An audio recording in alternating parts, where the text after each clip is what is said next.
do not know what happened. Okay, now we are actually off and running on the backup channel. So, I didn't realise you could stream over the top of yourself. So how about that? Alright, so if you want to see me, you do have to watch me on the backup, but if you want to chat, you have to be on the main channel. They're a bit confusing for you, I know everybody, but I'm still trying to get this set up so that you guys can actually see what I'm actually doing. And I'm just trying to set this whole desk up so that I can work, which is a bit of a nightmare because I've got to have solder, I've got to have everything I need, I've got to have everything ready. And yes, so we've got part 34, part 37. Much better now. I'm actually streaming to both. That's much better. Alright, and I've turned off my, have I turned off my Uber conference? No.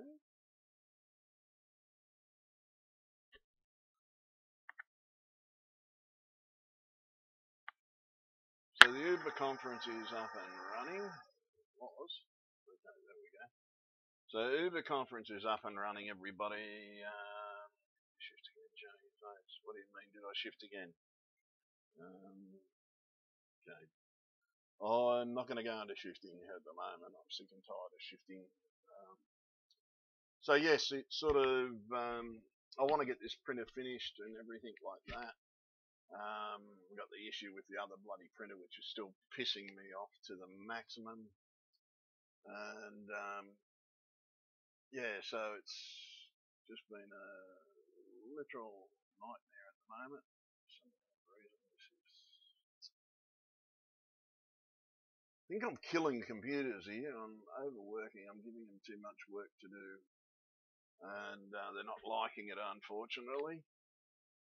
So, and they definitely don't like it. They're both trying to stream over the top of each other, but they are now streaming to the different channels. I'm sorry, folks, but I am experimenting whilst I do this. I'm trying to get 4 cameras operational, which doesn't seem to be working too well. And I can't seem to stream on the one, but see, I'm actually recording on this one more than anything. This one is actually recording what's going on so that I've got multiple views of what's actually happening. And yeah, so it's a bit of a nightmare here. So I'm just trying to get everything done and everything. But yeah, no, I've been noticing a few weird things. I got a message for Scott Harrison. If Scott Harrison does actually come into the room, I wanted to chat to him about the latest video. We got contacted, or the few beards have been contacted by a certain female stating she's a reporter. Scott's been contacted, and apparently May's been contacted as well. We didn't agree to any meeting or anything like that, so sorry, I'm just looking at for some unknown reason these are different to what we're supposed to have. It says they're supposed to be bolts, but that's interesting. That's very interesting. So, what the hell? They're supposed to be bolts, and they've got bloody screws in there. Plastic rings over the bolts. Watch the orientation of the plastic rings.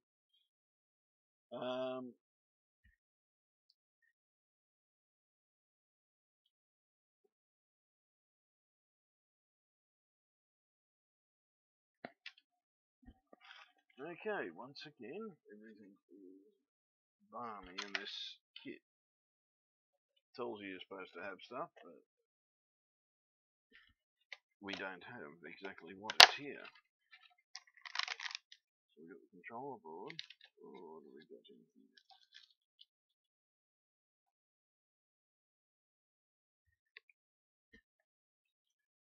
And we've only got one. That's good. That's really good.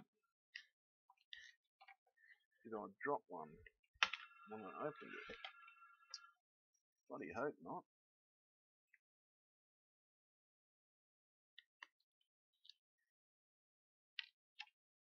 It's in the bag. No, it's not in the bag. Is it in the controller?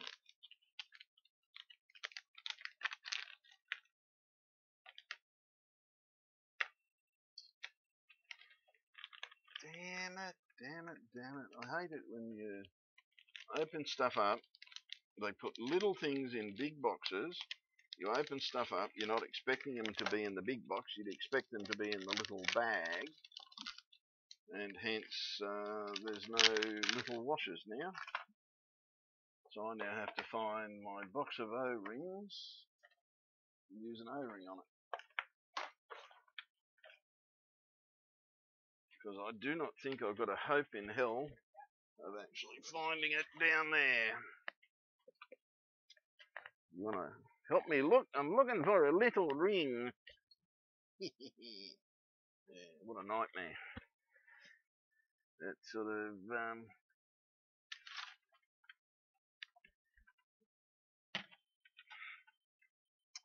tis a wee nightmare. Oh, that came in handy. Damn.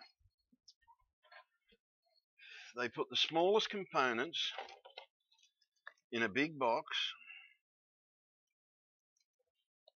and you cannot know that they're there. It says that they're supposed to be in bag 34. Yeah, they're not in bag 34. They're in the big bag.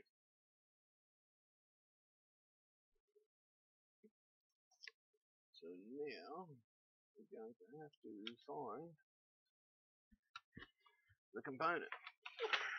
Oh shit, what did I do? So yeah, it sort of makes you wonder what they think when they pack these things. Hopefully it hasn't gone too far.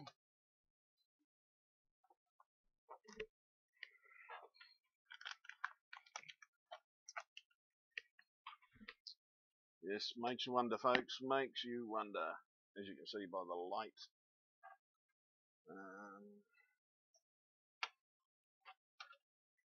So I think one of them is to separate the washer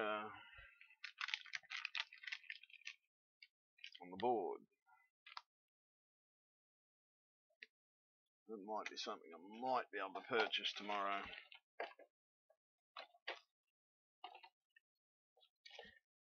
I think it's exactly what I think it is.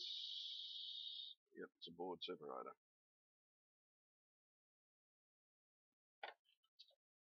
Such a small component, folks. Dead set. That is such a small component. There's supposed to be two of them. There's one. They've got it in a big bag. So I could have, when I've taken that out, I didn't know that that component was in there. That's ridiculous packing, that is. That is totally ridiculous packing.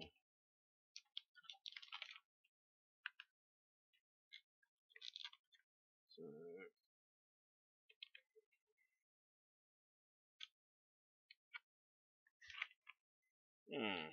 but I'm not going to put it back in that bag. I'm going to put it in this bag. 34. Damn it.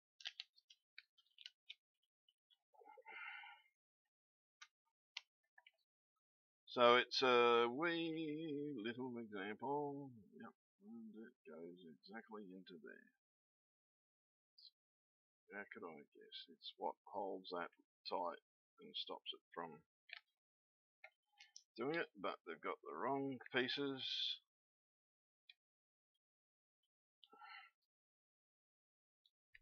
Supposed to have bloody nuts. Definitely not in the bag. They just don't think when they pack these things half the time. No. And that's the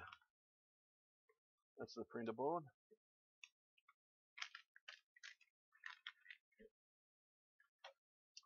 I have actually got extra components and everything because this is meant to be controlled from the computer.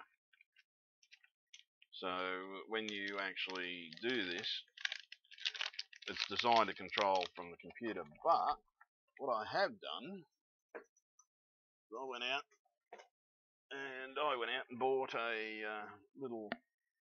Sorry, I'll get this back up and running.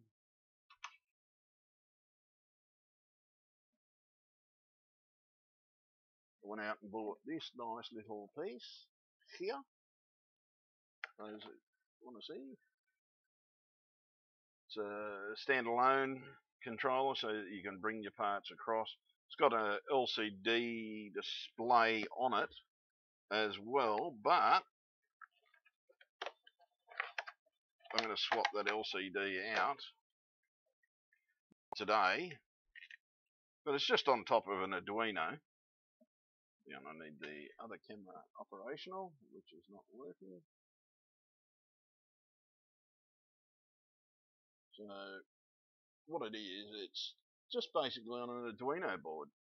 Connected up to the Arduino board, plugged in, and they got the LCD up on top. But I can swap that out for a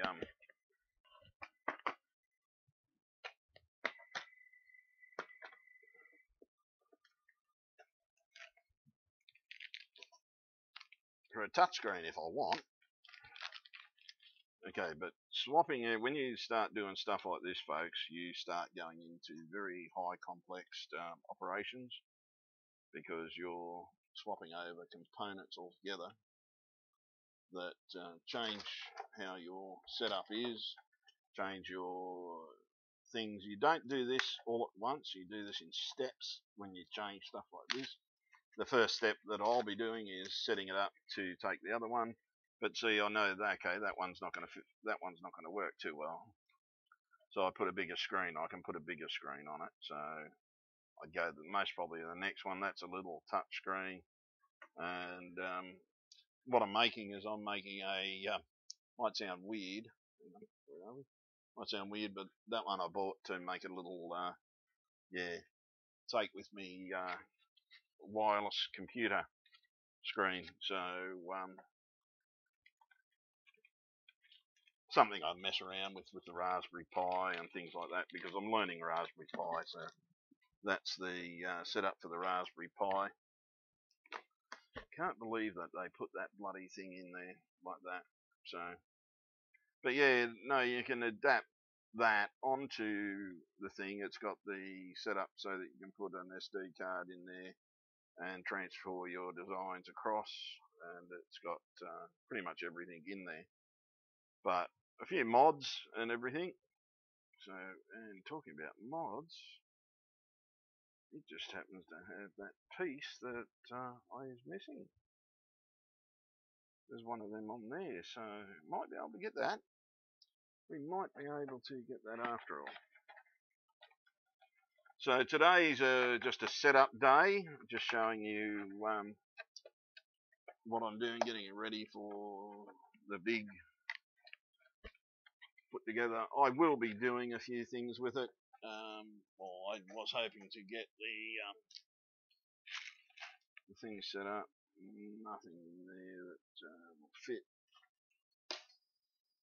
But yeah, no, you can modify these and everything because this is just a basic rep wrap printer, and it's a I can never pronounce that Valley Man kit and everything. So when you're working with the Velleman kit, you can where'd that piece go?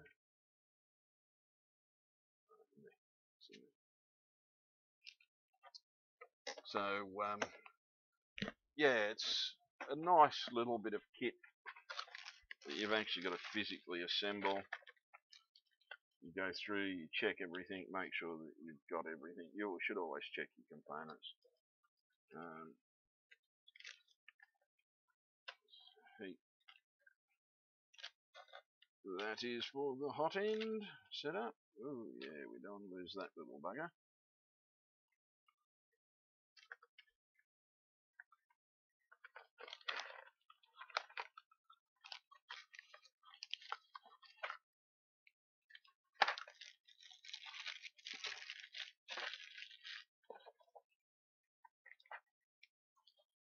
So we're going to put 31 into there just to protect it because it's got a ziplock on that bag. So yeah, you've got to make sure, almost make sure that you've got everything that you need to put this stuff together. And you should always have extra nuts and bolts. You find out what size nuts and bolts you've got. And sometimes you might go and buy some extra nuts and bolts.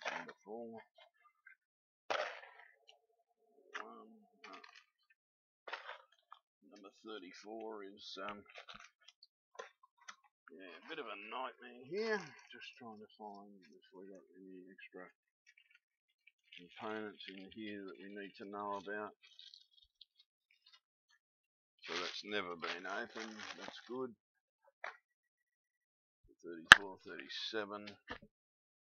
And yeah, so it's a little bit of a drama here happening because they've got wrong nuts, wrong bolts. And you've got to work out what's what. Okay, so it's time for me to go to work. No worries. I don't know, dude. I don't know. You got me worried now that you're talking about shifting. Did I shift? So yeah, I now have to go through certain books and things like that. Because if it is a shift that's so bloody close to the last place that I was in, it's beyond a joke. Doing the exact same thing, having the same fucking problem. So, yeah. So it's sort of just this is more a camera test than anything tonight, guys and girls. It's sort of, I need to get this tested and make sure that everything is here, make sure that everything is ready to go, so that I can, when I do start soldering it up and everything like that, I thought some of you guys might want to have a chat, but yeah, no, I just wanted to test the equipment, make sure all the cameras and everything are working, and making sure that everything is set up right, so that I can get each camera going, and yeah.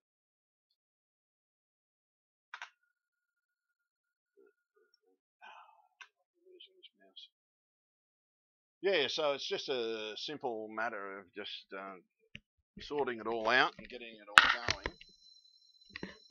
And so I know that that camera works, that camera works. And transition that off there.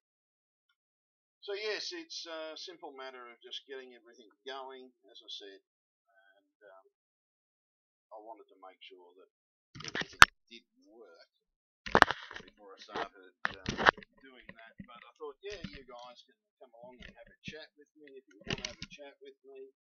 And yeah, only to turn around and find out I've lost something that is vitally important. Now I have to do the old usual floor search, see if I've dropped it on the floor or whether I've dropped it on the table. And yeah, but it's the way it goes. It's the way it goes. In this trade, you always lose shit. But I don't think this is a matter of my fault. I think this is a matter of the fact that when they've packed it very, very poorly. And so now I have to go chasing a certain type of washer tomorrow. Which means I can't complete this. I thought I had it. I had the bags, I had the numbered bags, but lo and behold, yeah, the components are packed very poorly, and hence I've lost something. And I suppose that's the old saying, that's the way the cookie crumbles, sort of thing. I suppose that's how the saying came about. Even it sort of it could have dropped anywhere, because I've most probably opened that box 4 times this afternoon, and which pisses you off. And as you can see in there, the directions on the screen. Don't want to move now. Yeah, there we go. So it just shows you how to mount that, which I think I might do differently. And I don't like the way that's mounted, actually. So what I can do is I do have a box that I can put it in, make a couple of mounts for it, and when we get the other printer sorted out.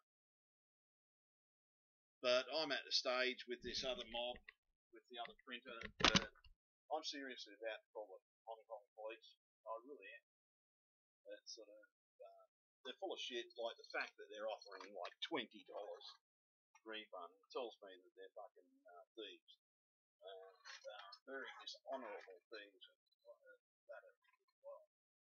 But to offer $20 refund for a $300 fucking printer, bit of a fucking joke. Why Banggood is no fucking good. Banggood, definitely no fucking good. So yeah, just pisses me off. Just set your life up. You think, oh yeah, this will be good. We'll do something. We'll make it. Do it. We've got everything we need to do it. But then everything else goes wrong, and you try to sort it out. Sort it out because they turn around and say, oh, we'll give you fucking $20 or $2. Mate, the Chinese must think Australians are dumb. They really must. No offence, but I know Chinese people that are really nice, but the ones that you deal with online, mate, absolute arseholes. Absolute fucking arseholes. No other word for it. No other word for it.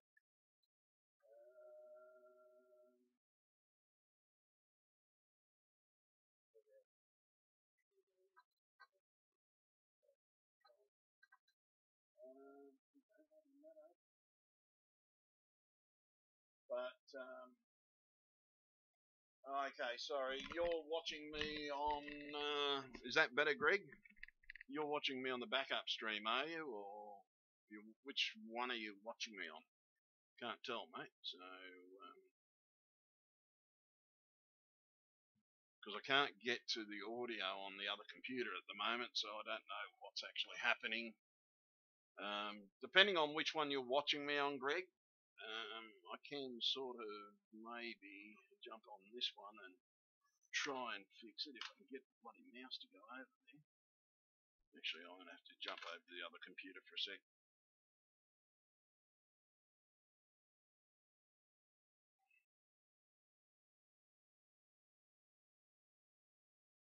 Yeah, well, Greg, for the money you'd pay for that, mate, yeah, you could build one a lot cheaper, mate. Get one of these kits, learn how to build a printer, and that's pretty much all you need to do this. Oh, okay, you're watching me on. I think, Greg, you're watching me on this computer, are you? Just checking sound, everybody. Being told that we've got sound issues, so I've just got to check the sound. And yeah, it does look. No, this one looks okay for some unknown reason.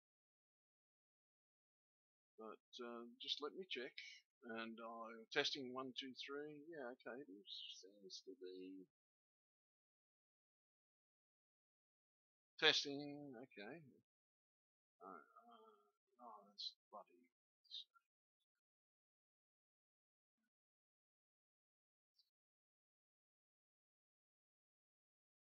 Don't know which one that is actually. Never bloody tell with these different. Because it just says NVIDIA TV. It doesn't tell you which one is which. Because I've got 2 TVs set up. Bloody ridiculous. So Mike, okay, well, yeah, it looks like Mike's doing okay on this one for some unknown reason. So unless Greg is watching me on the other computer, which I think he is, he's watching the, yep, he's watching me on this one, and I can't do anything about this mic too much, Greg, because this is a headphone microphone. So yeah, you're watching me on the backup, which you're lucky I saw you, Greg. You guys are lucky. If you want to chat, guys, come over and watch me on the main screen, please. I've turned off the my thing, so if you want to watch me, come over on the other one. And yeah, Greg, for that one, man, it's sort of you can. This is one thing I'm planning to build. That's what this whole venture is all about, trying to build something that big. And I'm trying to find it, builder extreme. Yeah, 5 colours. Lease the build. No, you're going to lease it. Oh my god. You build it just as cheap, I reckon. It's a simple thing. It's got a multi-head print, 700 by 700 build feed. It's exactly what I plan to build.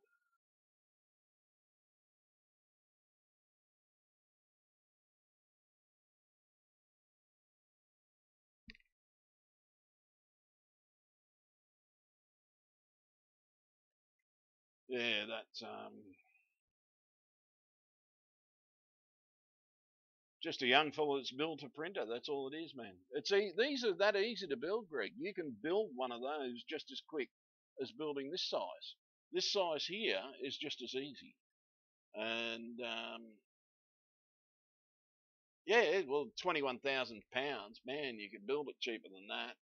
Let me look at it. Aluminium, the aluminium outside case to keep the heat in. I'd say you'd be looking a couple of $100 for that. You're looking at 20mm shaft. No, that'd be 25mm shaft. 25mm shaft. So you're not talking 25mm. A couple of $100 just in the shafts. Build plate.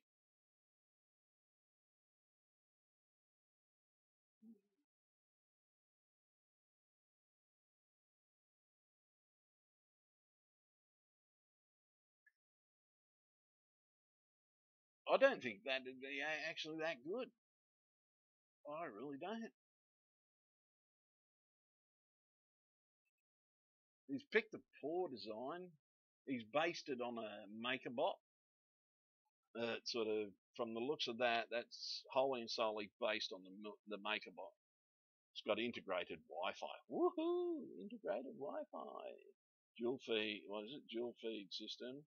Onboard camera. Oh wow! It's got an onboard camera.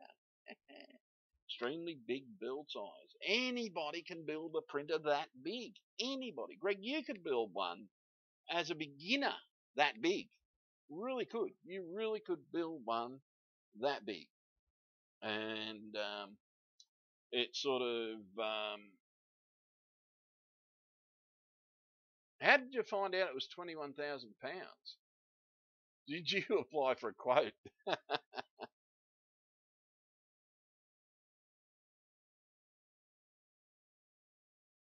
uh, Greg, I'd start from scratch, mate. Yeah, you could use an old drinks fridge for a frame, but you've got to build the frame. That'd be so hard.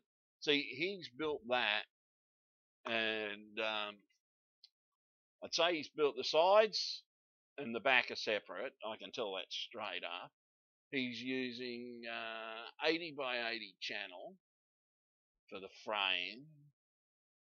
So your 80 by 80 channel, you'd need 4 pieces of that for the sides. So 1.8, that'd be 2 meters high, easy. Oh, there's the price at the top. There's the price at the top. That printer wouldn't have cost him any more than at least $2,000 max to build. Serious. It would cost him $2,000 max. That's Australian. So it's sort of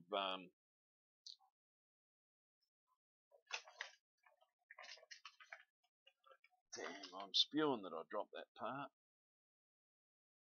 Yeah, no, it's definitely he's all he's done, Greg. He's taken something like this printer here, right? Well, he's got the MakerBot plans. Like I've got a book. Oh, where the hell is my book? Where's my book? Oh, see, he's got. He's pretty much got this. You can get this book here, 3D printing. Right? Tinkerbot, AutoCAD, looking at it, MakerBot, and the MakerBot printer.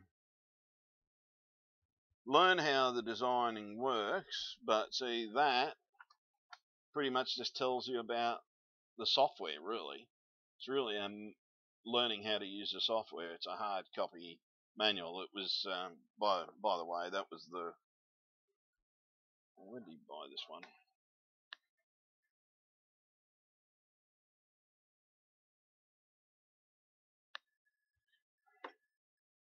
He would have been better off buying the Arduino version of this book that I bought, which is I've got at home. I've got the Arduino version of this book, which is how to actually make the printer. But it's just a matter of going online, getting the designs, and it's easy. It's if you can assemble something and know how to keep it straight. See, even this has got these have got pretty good rigidity compared to the Cocoon Create. But I would still recommend putting a something from here to here. But see, what I'm actually already looking at for this one, if I'm still here, that is. So not that one, not that one, because here with this one, there's actually an extension kit. So extension for set for k8200. Where is it? Extension kit for direct drive extruder. 3D printer kit. 3D printer. No. Extension set for this printer. And all I'll do, I'll just flick over to the screen. Where are we?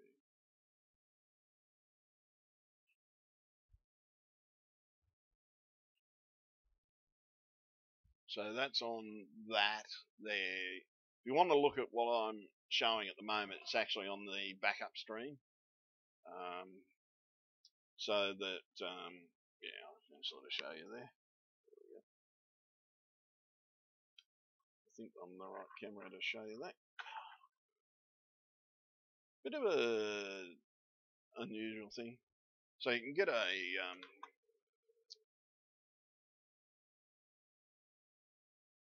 extension kit for these things, which are pretty cool, and it's got a bigger print bed on it. So, but see, to do this, okay, yeah, you've got the H component and everything, which has already been cut out. It's got a heat bed and stuff like that. Like for that, yeah, they're going to charge you an arm and a leg, and all it is longer cable, longer belt, couple more standoffs, longer rods, and two longer components. So in other words, these components here, sorry, sorry, I've got to swap everything back over. No. What the hell is going on with this? What the hell is happening here? What the shit? I've lost something here. Oh, sorry. Yeah, there. See, in the kit, it's got two of these, they're longer. Two of them, longer. And that's the only change to the kit. That's it. But you can just go down, buy these components all over again, right? You can print these components. You can print all of these little components here and here and down here and here. You can 3D print them. And there's tons and tons of plans. All you've got to do, the only differences is when you're getting the components here, what you're changing are these. You're changing the dimensions of these and these. See, or like I'm waiting on a new screw for here because this is a single type screw. I'm going to get organise a better type of setup on that. So it's not just operating on a nut, it'll be operating on a 4-lead screw, which will have a smoother run and everything, because that's a single, just standard threaded bolt. That's all that one is. So by changing a few mods and things like that, you can modify. But why change this one when all you've got to do, you just go down, you buy some more of this, and buy some more of that, buy some more of this, buy some more of that, which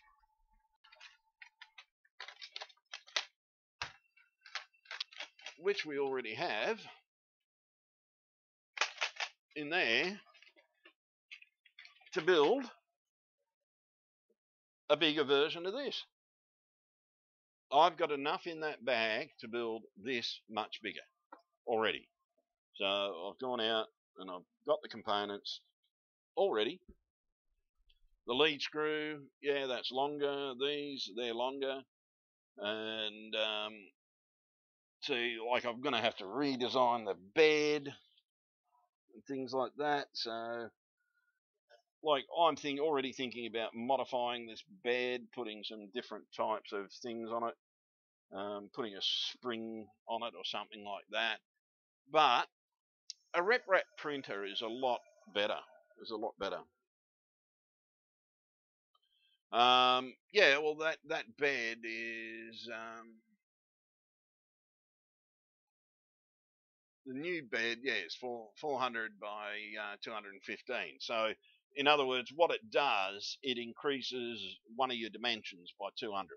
So you're getting a longer thing.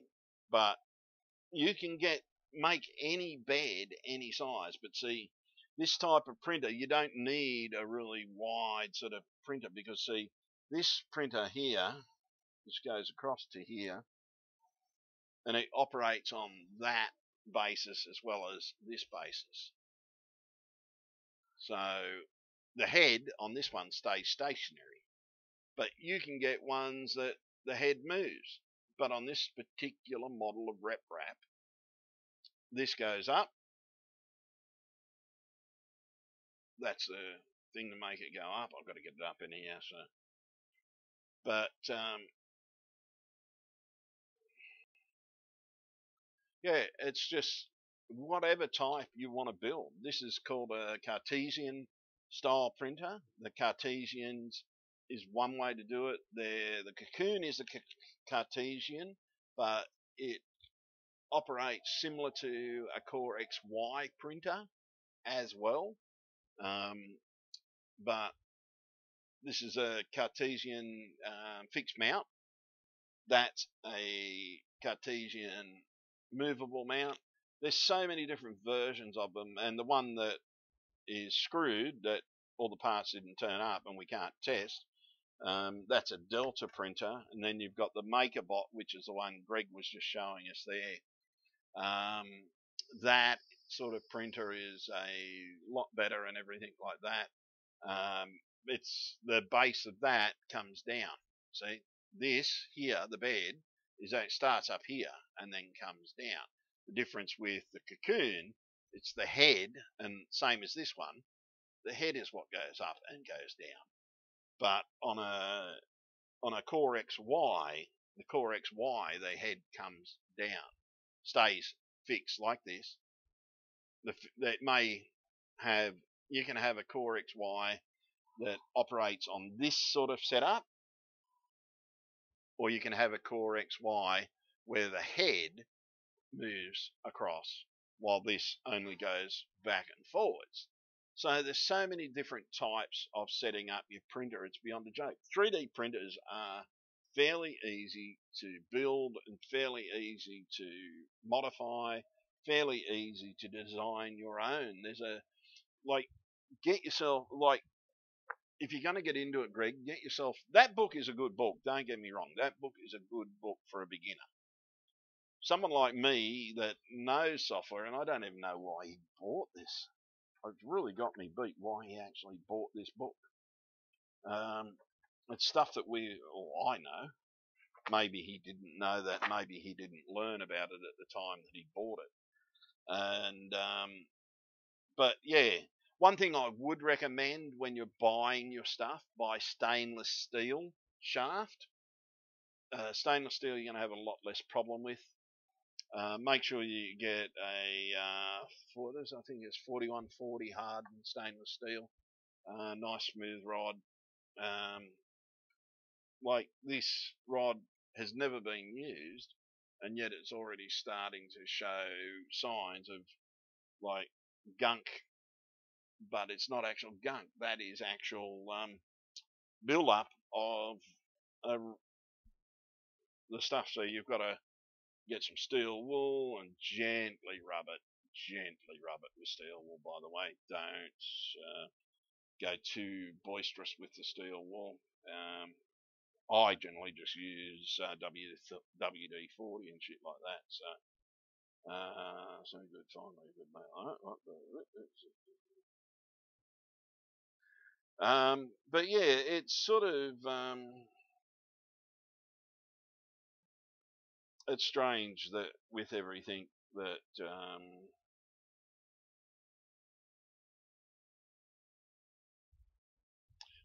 the Delta for if you're putting the kit together, the Delta, if you're buying a piece kit, you've got to be careful. If it's a piece kit, Greg, you need to know some basic engineering and basic soldering skill. If it's a almost ready kit, they're a bit better. But the Delta printer is going to give you a much more defined fine print. That's the reason I like Deltas. But I like these just as much. And yeah, so much for doing this, because I can't do that. I could, but I think what I'm going to do is I might redesign that case, and I actually have a case, but I put it down and I don't know where I bloody put it. It sort of it would fit that controller in it. And sorry folks, I'm just going to go off the mic for a sec. I'm trying to work it with that box.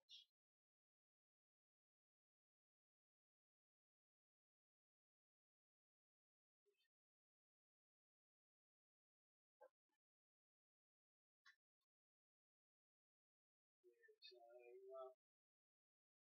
now I'm looking for a box that you have, and I don't know where to put the bastard. So it's sort of you've got to know a little bit. You don't need to know too much, but you do need to have a basic sense of everything.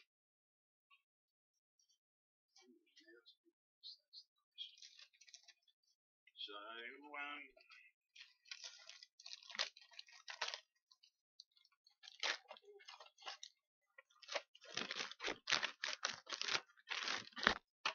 so you can buy ready-made stuff like this. Shit, there's the nuts and bolts. What the hell? There should be nuts and bolts in this.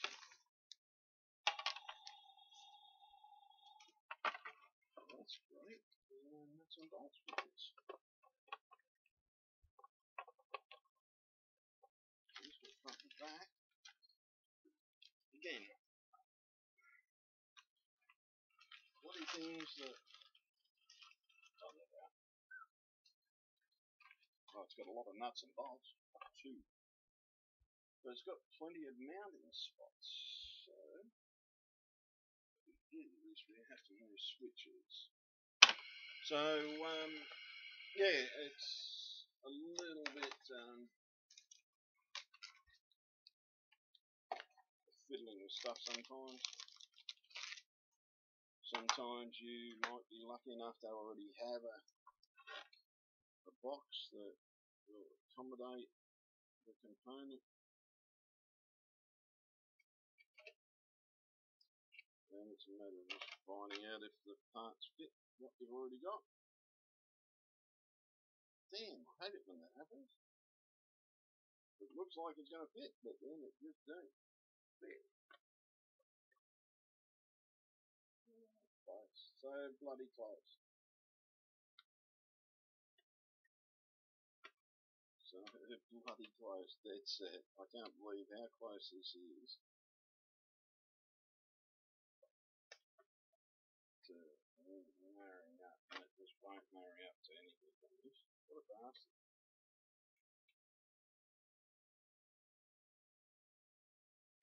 Oh, damn. Won't fit anywhere. What a nightmare. Yeah, so you can come into problems like this. You think you've got it solved, only to find out that it won't bloody fit. So then you've got to go and make your own things and everything. But that's part and parcel. This sort of thing. I think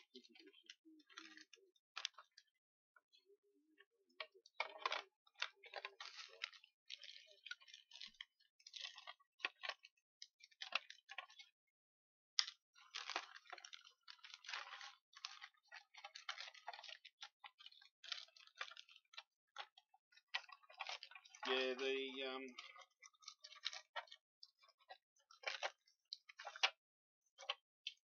you never ever know with this sort of stuff what's actually happening, how it's happening, why it's fucking happening. So now I'm going to buy a box for this.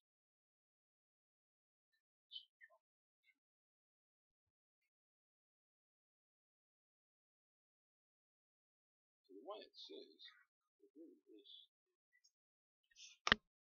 Sorry folks.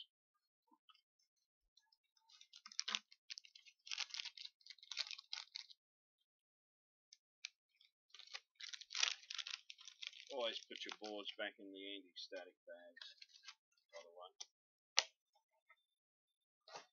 But yes, it's yeah, a bit of a nightmare. What's this? Can't see. I think I physically shifted. Notice Google search is different here. We can't see them tonight. Too foggy. That would be cool to watch. We are physically moving in the reality is the main tool to watch right outside the bedroom window. Yeah, it sort of makes you wonder. Oh, you're going to build it from scratch. Yeah, okay. Get a kit first, Greg. Get a kit first. Don't attempt to do it without having some sense of what goes on with them. Because once you know the basics, you're generally pretty much set because you've got something to refer to. I've most probably referred to this whilst I've been working on the Cocoon Create, looking at modifications that I could do on the Cocoon Create, like i.e. add that to a Cocoon Create to make the build volume, so maybe make it wider, adding this type of XY to that, which is the allowance for it is actually in there, so that even though the head you can actually have, yeah, but see, one has already got the XY on it. So it's just a matter of just resolving what you want to do, but this is set up so that it can just sort of come along and do different things. So yeah, it's different on how things actually go and how things work, but you've got to make them work, and that's the thing. So it's sort of, yeah, I've been looking at all different things with this and sort of what the hell? Assembly instruction using the printer. But you can get a paste extruder for this printer. You can extrude a paste. So there's so many different things that, like, I can turn this into a CNC machine, and without any major modification, because that's the thing. See, the CNC, the drill bit would go up here, and this would change. You'd take that bed off, put a different top on, and everything like that. So, yeah, so it's got an extra extruder.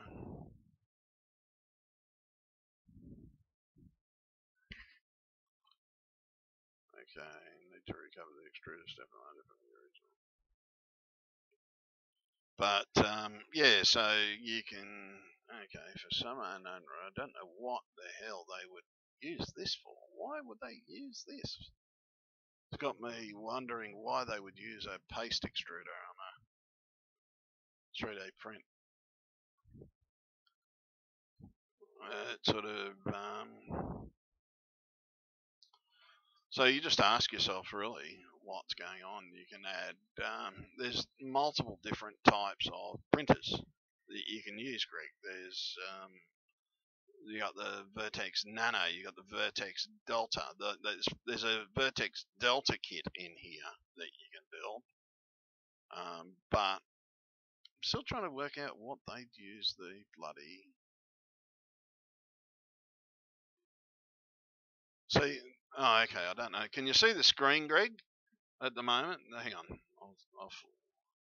I'll stick it on the other one, and so that you can see it there. But all the parts for this modification to make a paste extruder are all 3D printed parts. They're pretty cool. They make you wonder. But I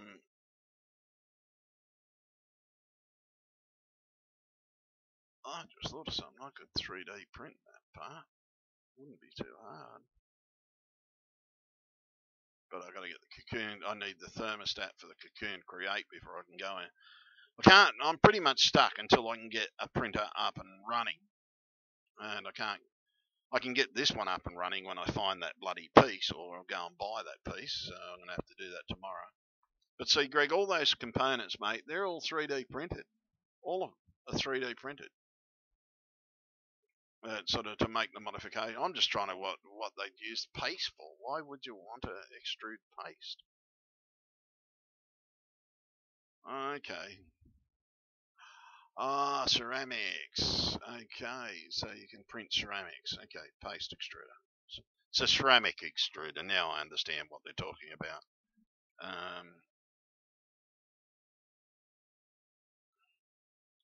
Yes, oh yeah, well you can do anything with these, Greg. It's amazing. Like this printer is actually one of the most versatile of all the printers. So let's have a look at the versatile. This is the Vertex Nano, which is one of their kits. Like I'll put the link to this site for you, Greg. Hang on, I'll get this link. I'll just copy. I'll put this in. It's going into the. Oh no, I can't put this into the bloody chat. Damn. Because I'm not on the other computer. I'll put it into the chat for the.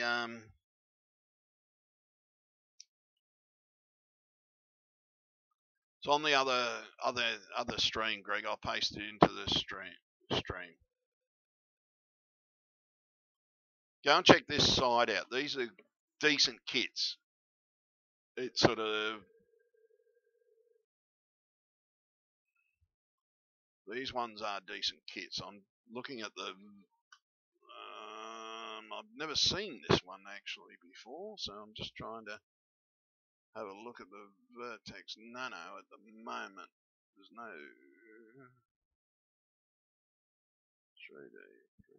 Okay, so they've got a k8400 as well. Wow. Okay, so what's the k8400? Picture the k8400 is a 400 by 400 version of this.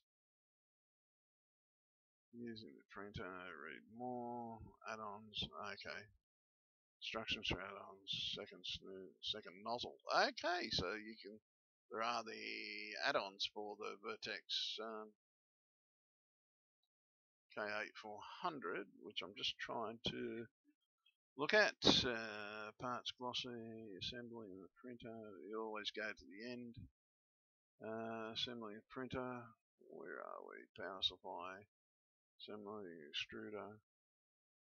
Assembling the printhead. Mounting the printhead. Tightening the belts of 40. Mounting the Z stage. Let's have a look at the last one. Mounting the build platform. Yeah, I think the Z400. Yeah, it's just a larger version of this printer. By the looks of it. Yeah, just a larger version of this printer. Which I think I might buy, actually. Might put that on the list of to gets. Oh, actually, no, this one looks like a better printer, actually. Ah, okay, it's a Core XY. The Vertex 400 is a Core XY. If you want to build that type of printer that you were just pointing out, that big one, Greg, that extreme printer, that is a big version of this. This is a Core XY printer. This is the same printer. So we'll have a look at that. I didn't realise they had a Core XY printer in their kits. I might have to be buying one, I think.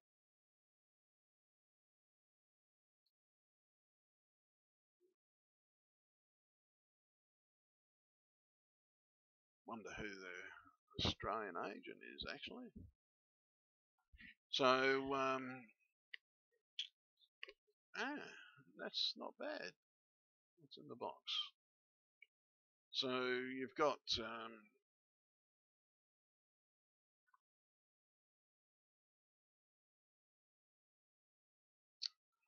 okay, sometimes they take their time on the site, and I'm using a shit computer to look at it. So go and check out the other stream, Greg, and get this link. This link's not a bad one. Required tools. What's in the box? Assembly instructions is what we want. This is the Delta. I think this is the Delta. You got the Vertex Nano. Oh, okay, they've even got a 600. Wow, actually, I didn't even realise that. So we're looking at the Delta now. I think we're looking at. No, we're looking at the Nano. It's the Delta one we want to have a look at. Yeah, so join up to this site, Greg. It's sort of yeah, it's not too bad. So the best way to do it is to find out what you're actually looking at. For some reason, it's playing up.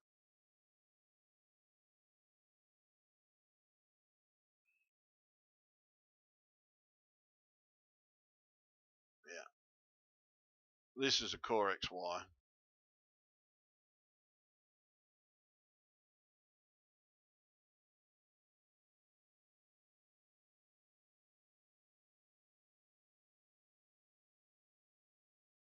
Make sure you've got a component box too when you do these kits, mate. Strongly advise it. But look, all these pieces, most of them are 3D printed. Some are with this mob. A lot of them are injection molded, but you can reprint all these parts.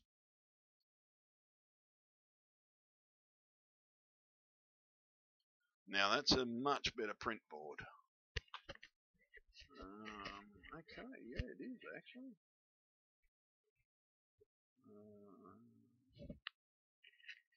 A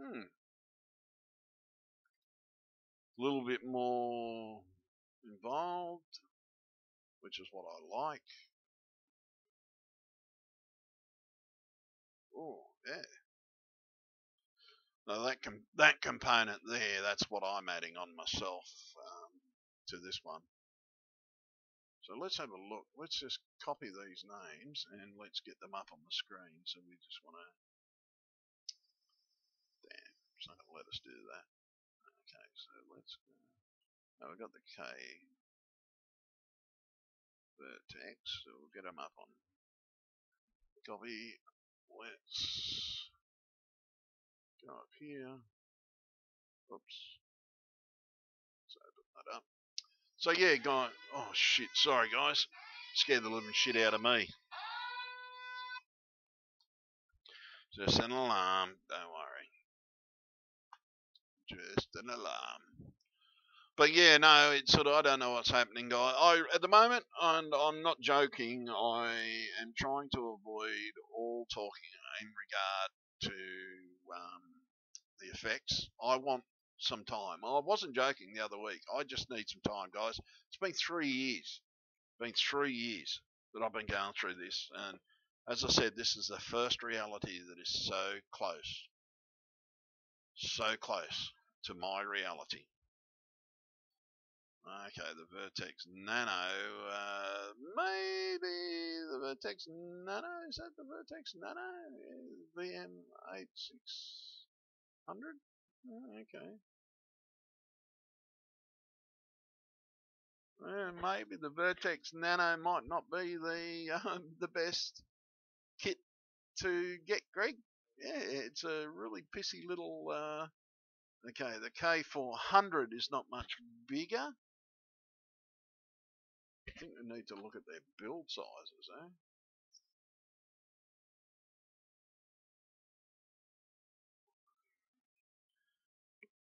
Well, for me, I wouldn't know. Yeah, for me, maybe. Where's the Delta?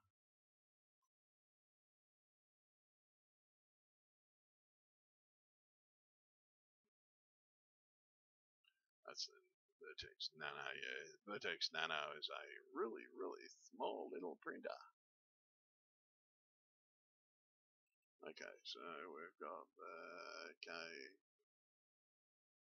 only a small little printer, that one, the Nano. I don't know what its build size is, mate. I really truly don't know what its build size is. Best bet is to want to look at it, just copy the heading, paste it into the screen, and do a YouTube search, and generally it will bring up a. That reminds me. Oh God. Okay. Well, the Vertex Delta is a very small printer. It's a very small printer. Oh, hang on. No, is it? No, hang on. No, that's a different printer. Vertex Delta. I'm trying to find the Vertex Delta. Very first print. Maybe if we do a Google, see if we can get an actual picture of it for you, mate. Yeah, really killing my computers today with all these things. They don't want to. Looks like a small kit, I think.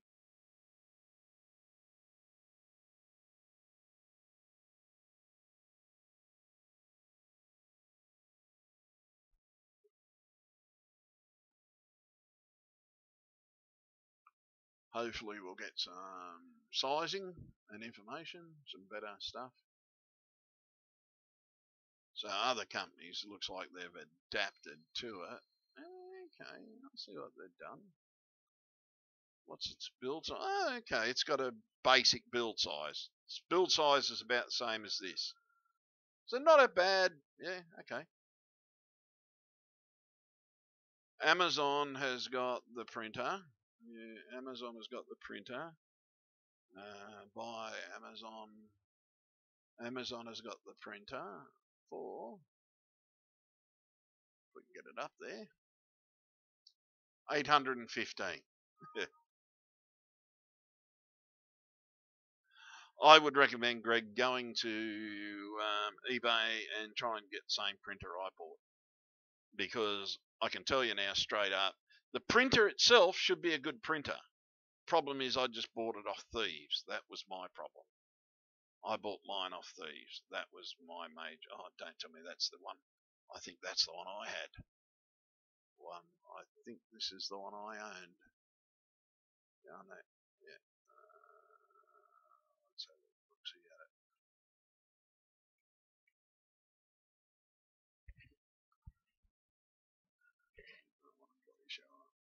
show me the head.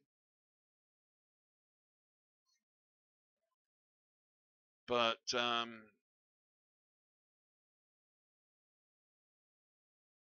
no, this one looks like it's got a metal head as well. Similar. Actually, yeah, that's very similar to the one I had. Very hard to stabilize this type of printer, Greg. Very hard to stabilize this one because you're using a different setup. This almost looks exactly like the one I had, except that now this one's got a steel head.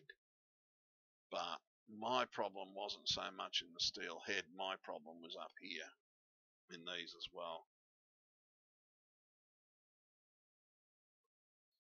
I think the RNet is a version of what I had, and a version of what I've got now, but different setup. There's so many different. You look at this one. You've got the Ivan-Neck, which is similar to the one I have now, which are one I've got the problem with. If I can wait until it loads up, Ivan-Neck Delta 1 large 230 350. This has got a much better build volume, bit more expensive. Looks better, man. Oh no, got a plastic head. See there, Greg. This is the problem I had with my first Rostock. Was the head is plastic, not metal. It's 3D printed.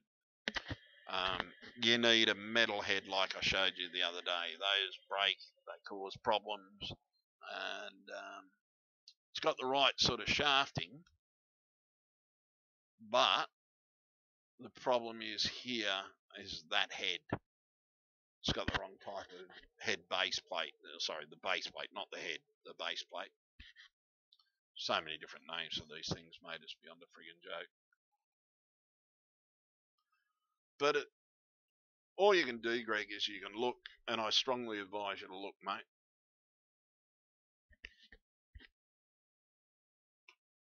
The Anycube. Let's see. You got a link to that one?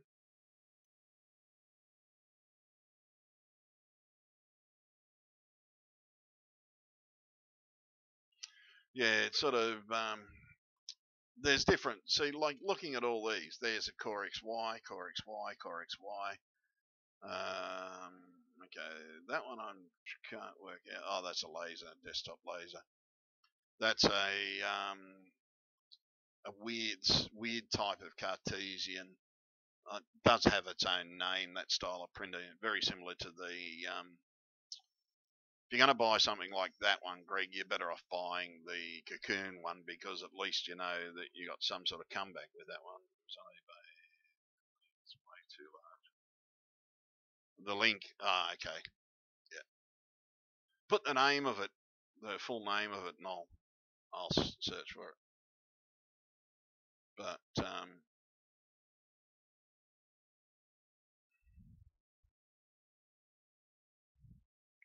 yeah, it's got a 3D head.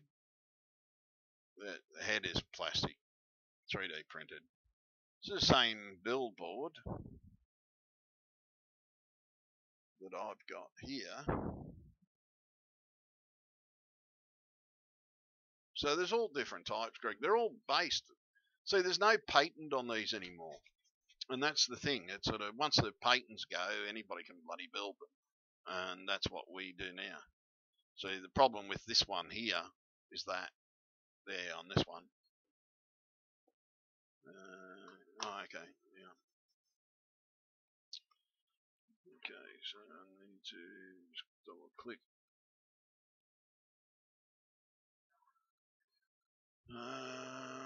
Okay, so what's its build volume? 360. Oh, that looks exactly like the Ivan-Neck, the one I'm looking at now. It looks exactly identical. Look at the head. Make sure you look at the pictures of a head. Find the one that's got the picture of the head, which is that one.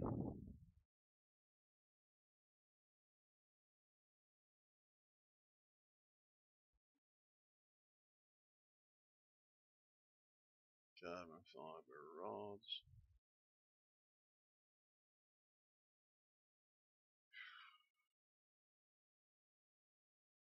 Could be metal. Could be metal, Greg. Looks like it's anodized. So maybe it is. Maybe that one might be alright, actually. But don't buy anything off Banggood, dude. Whatever you do, don't buy them off Banggood. Fuck, man, you're in trouble. You buy it off Banggood. That sort of, you are in definite strife if you buy it off fucking Banggood. That's asking for fucking trouble. But, yeah, it's sort of just way out that you've got to look at different things and go through it and making sure that you've got what you can do and making it work so your stuff works. Alright, just trying to. Got to admit, this is a nightmare. I need more monitors set up to do this, I think. I need to set all my monitors up again. It's sort of, I had them set up, but I took them down so that I can actually do a few things. But it's but one thing I can do is I can wire.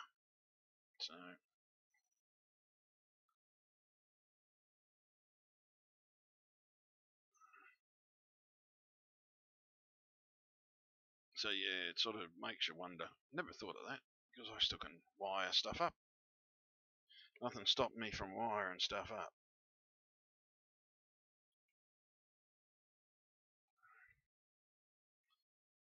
So what I'm going to do is I'm going to jump to this, wiring the extruder, wiring the control, mounting the controller, wiring the extruder, motor and fan. So then we go there. Where does that go? That would have to come up here, I reckon. Up there.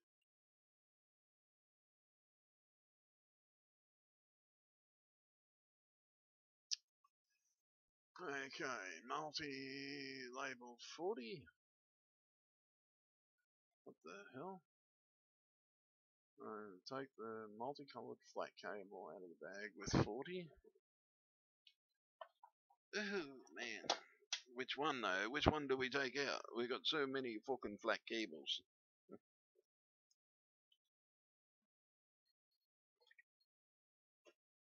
So I think it'd be that one. That one goes there to there. Yep. Okay, so alright, measure, cut one piece at 100. This length is critical. Oh, okay, this length is critical. Measure twice before cutting. Okay, so where the fuck is the thing? So we use this a pretty piece here. We use this a pretty piece.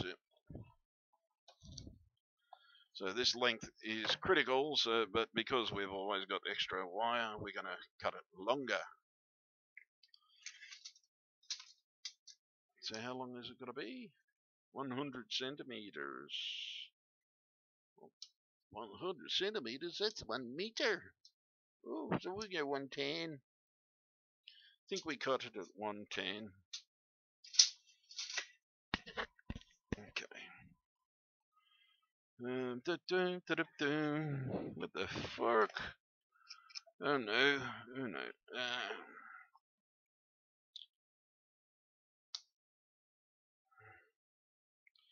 Yes, it sort of always buy extra cable. Always buy extra cable and add to what you start with. I've got lot extra cable. See, lots of extra cable. So at least I can wire. Might not be able to mount the controller box, but I'll be able to body wire up. So yeah, and then okay, we've got that. Just trim that a bit better.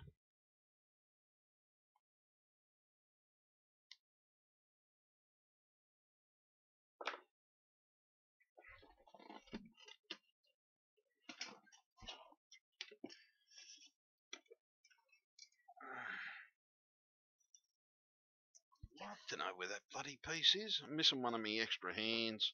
I lost my alligator clip with my extra hand, but I still have that. So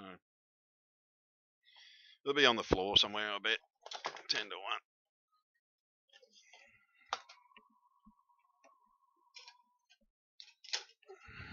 1. We can't actually use that at the moment, so we're going to move that out of the way for now. We're going to just push that over there. Sorry about this, folks. Just a bit of maneuvering.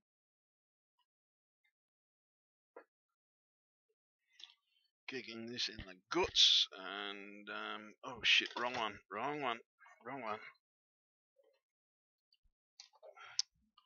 We need the small one for this one.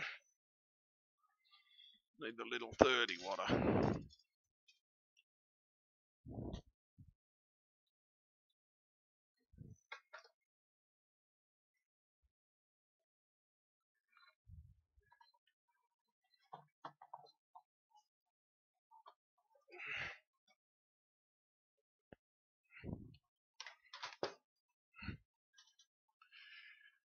Okay, so we got that out of the way.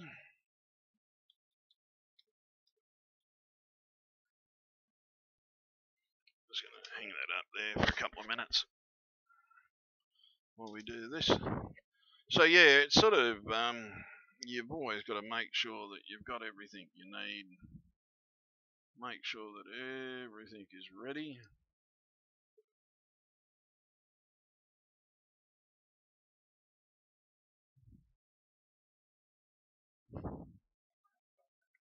Well, always make sure you got enough heat shrink. And if you don't have enough, you're a bloody idiot, because heat shrink's vitally important for stopping stuff from damaging other stuff.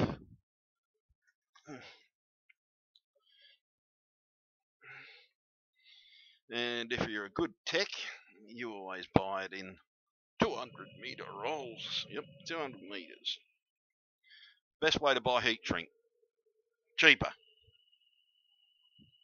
Like, I could have bought, for the same money that I paid for that 200 meter roll, right? I could have only bought 20 meters buying it like that. Big difference. Major difference. So, yes, it's not black, but it's white. They didn't have any black in the time. But I've still, for this one, I've got plenty of black. So now I've just got to find the end. Typical bloody wire.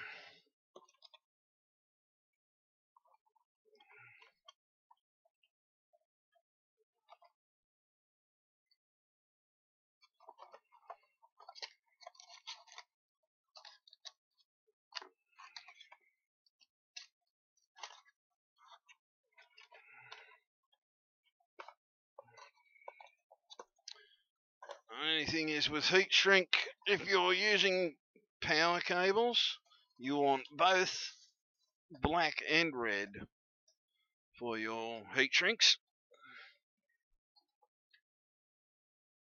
Sorry folks, I've just got to let go of the mic for a couple of seconds.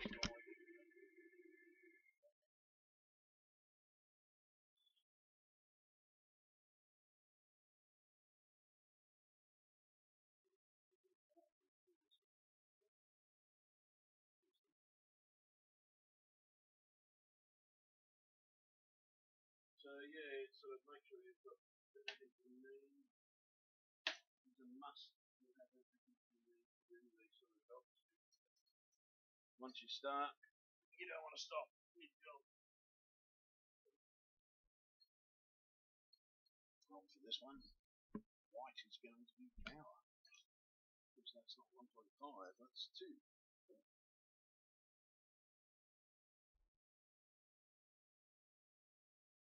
It's 2.5, that's not good. No, 3, sorry. We can turn it to 2.5. But, yeah, just a slow process.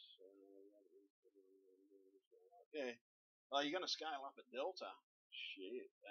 Have fun, Greg. Have fun. Yes, there's a lot of planning in scale up at Delta. Trust me, I'm still on paper at the moment. And I know what I'm doing. It's easier to scale up a Cartesian first, because with the Cartesian, when you're scaling a Cartesian up, it's easier. Rostox uses a bit of math. If you're scaling up a Rostock Delta, there's a fair bit of math involved, mate, so yeah, I hope you're good at math, because you're going to need to be, dude. Okay, let's see what's going on. So we've got the thing. Sorry, I'm just going to read this. Trying to read through a printer is a nightmare. Detach, rip them off the outer brown, red coloured wires from the pack and keep over the whole length. What is that? Brown and red.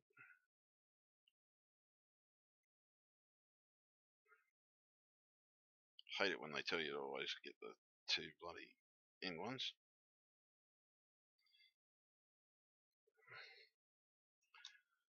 So we've got a brown and red. Okay. What's this? Keep these. What's this? Brown and red from pack over the whole length. Keep these apart. You'll need these later. Okay, so we need the brown and red. Okay, we're going to use them later. Alright, following groups. Yellow, blue, green, yellow, orange.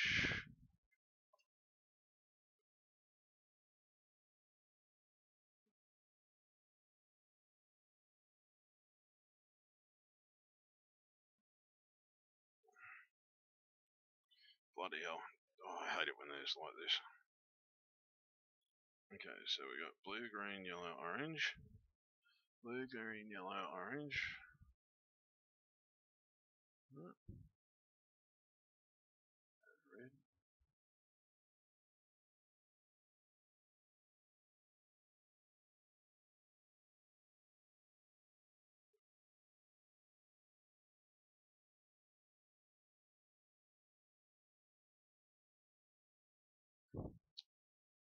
We got red and brown.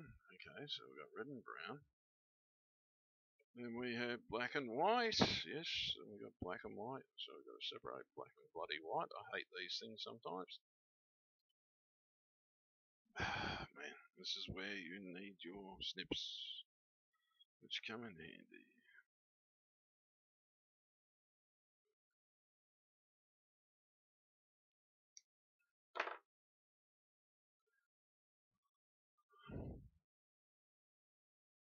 Then we got grey, violets.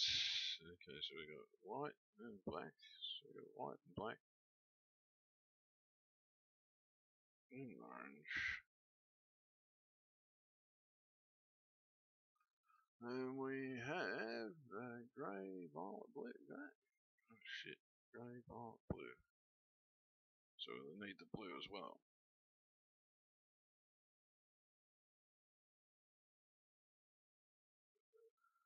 Sorry, folks. Just had to concentrate. So now we have our little abortion of wires, as you can now see. And then we have green, orange, and yellow. Green, orange, and yellow wires going to.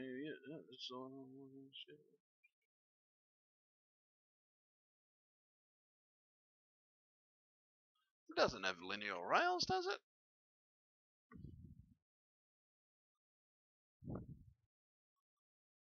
Don't think they're linear rails, Greg.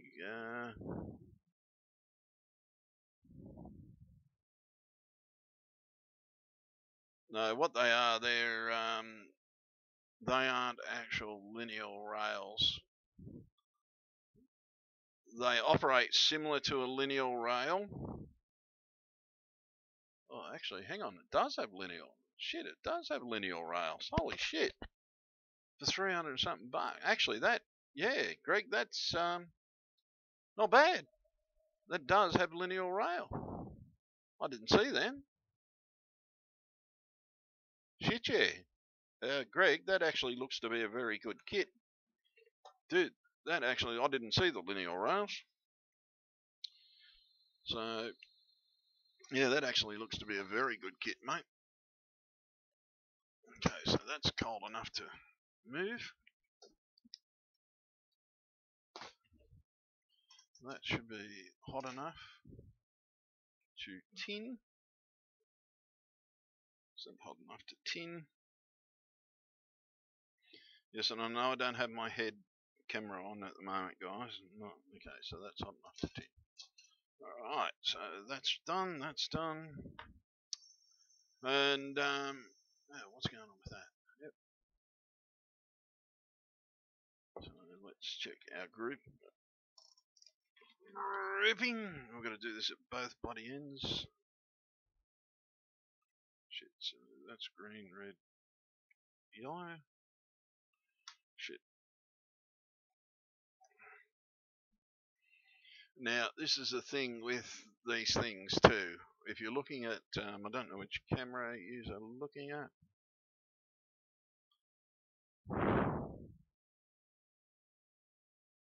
Always check, like, when you're separating your wires like this, guys, always lay your wire flat and check one end and make sure that your other end has the same configuration of wires. So you want to check here, so this is green, red, yellow. So I come up this end, and this is the end I go green, yellow, red. Don't want the blue and violet go next. So then we've got blue, violet, grey. So we need blue, violet, grey. So blue, violet, grey, black, white.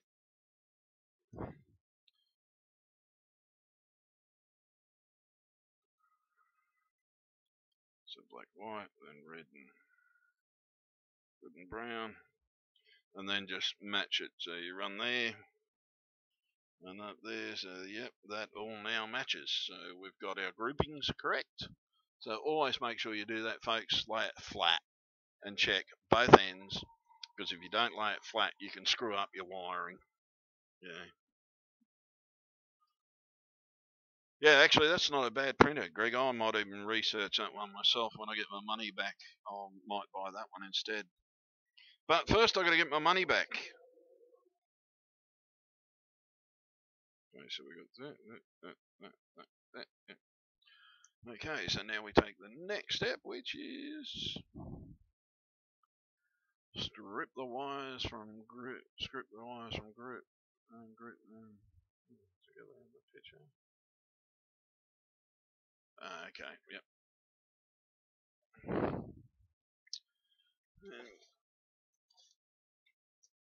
Every tech's favourite tool.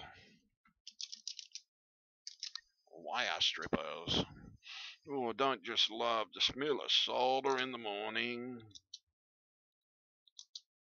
And I forgot. It's shit wire time.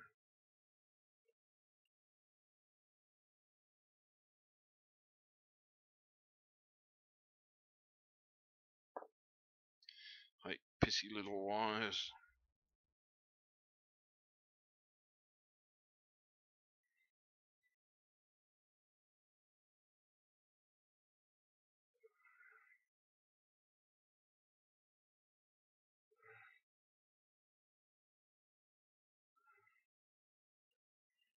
So now we're going to try and strip the bastards.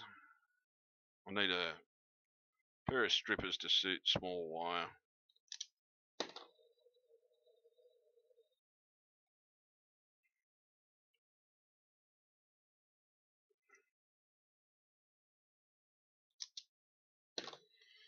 Yeah, it drives you nuts, but it's got to be done. It's got to be done.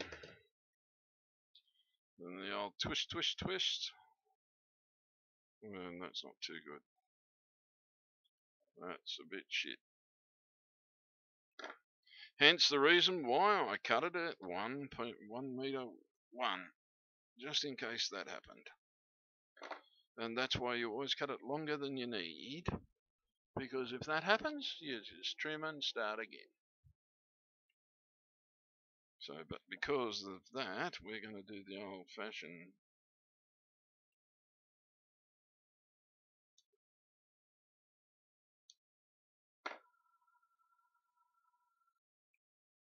strip.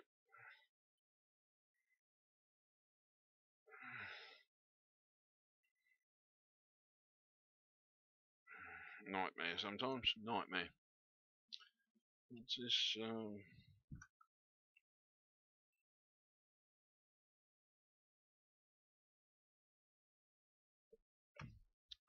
sorry everybody, I'm checking out these printers. Well, that one's got a good build volume, I think, too, Greg.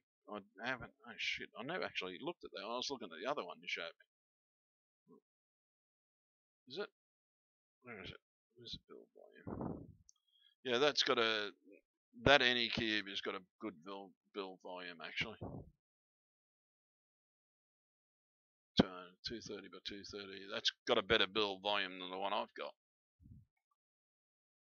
Okay, so let's have a look at that one. Okay, metal head. Yeah. Okay. This type of one, Greg, that second one you're looking at, the triple head one, that is, they're a lot harder for a first timer.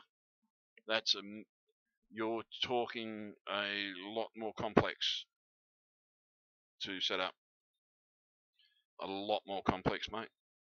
You need to have an understanding of what you're doing before you start playing with that. That was the style of printer that I first had. That is almost identical to the way it was set up. Trying to get it balanced was a nightmare. It was a pure nightmare, mate, and I'm not joking. It was a pure nightmare trying to balance it because of those steel rods. They are a hell of a lot harder to balance and align for a first timer. You're better off with the lineal rail one. If you want to go to a triple head, yeah, wait a little bit, mate. Learn about them first, then take your step with the triple. Go dual first, make a dual, then then take the step down the road.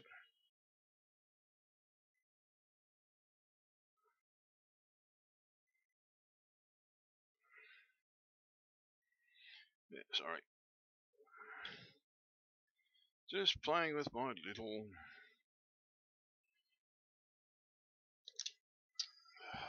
I hate this thing. They don't like stripping 4 wires at once, these things. It would sooner strip one at a time.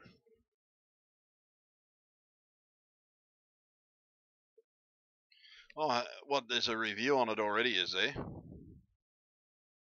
Greg, is there a review on that problem on that printer already? I was actually looking at it, but for you, yeah, no, mate. Build a Delta first, an easier one. Understand it before you head to a triple head Delta.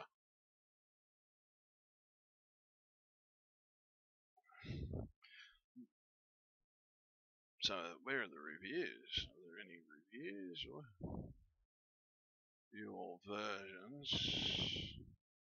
If they've got reviews, read them. That's a strong overview.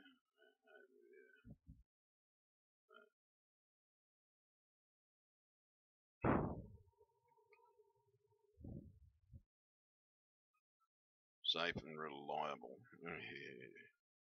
Gotta be careful with that sort of information. Are they safe? Are they reliable? That is the question.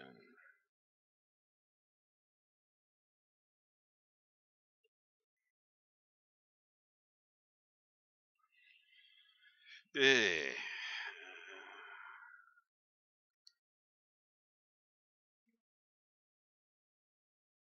So where were the reviews, Greg? Where'd you find the reviews for it?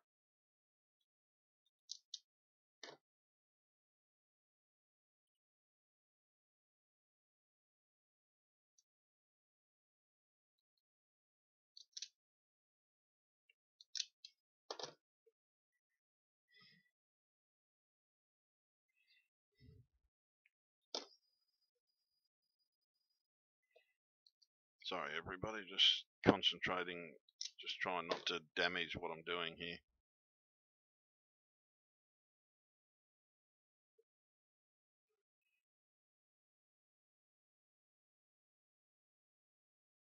See if I can strip those two on their own. See if it will strip two on. No, it won't strip three, but it might strip two. No, it won't strip two. Plenty on YouTube. Okay.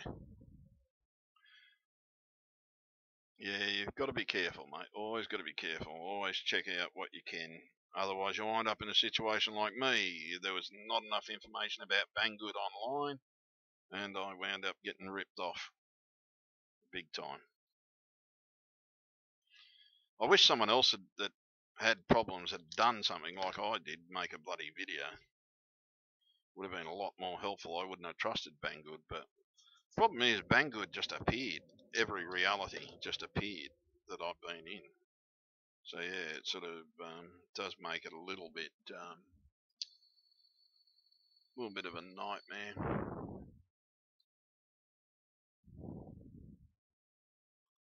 So, but as you can see, guys, all I'm really doing tonight is I'm actually just filming and just talking to you while I film. Oh shit! I just realised something that the backup channel is on the wrong screen. There we go. So yeah, just realised the backup channel's just transmitting the instructions. But no, it's sort of I am noticing changes, guys, but I'd rather not sort of gas bag about them at the moment because I'm trying to sort of enjoy the fact that I'm in a reality that's so close to my home that it's beyond a joke compared to what I've been going through, which is pure nightmare, which everybody is going through, that pure nightmare.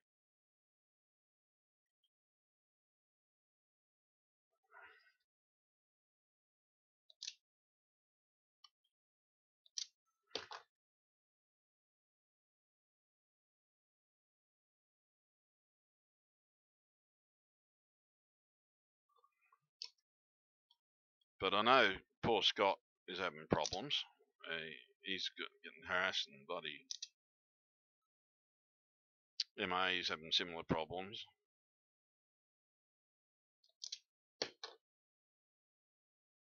But I reckon it's the same person. I reckon it's the reporter that tried ringing me the other day when I first got here. And apparently she's contacted other beards as well, by the way. Wanting interviews and trying to set up interviews.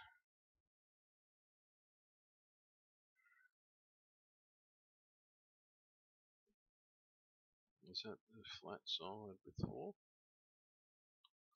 That's the flat side with 4. Yeah, so it's the only reason I didn't want to discuss it, folks. It's sort of just I want to think that I'm at home, sort of thing, without the stress. I think it's close, and that's all I can ask for. That it's close. For me, it's the first time. I'm hoping that some of the 5-kid beards are at home with their kids, and hoping that they get to spend Christmas, because that's what I'm hoping for, folks. I'm hoping for a normal sort of a Christmas. That's all I'm hoping for.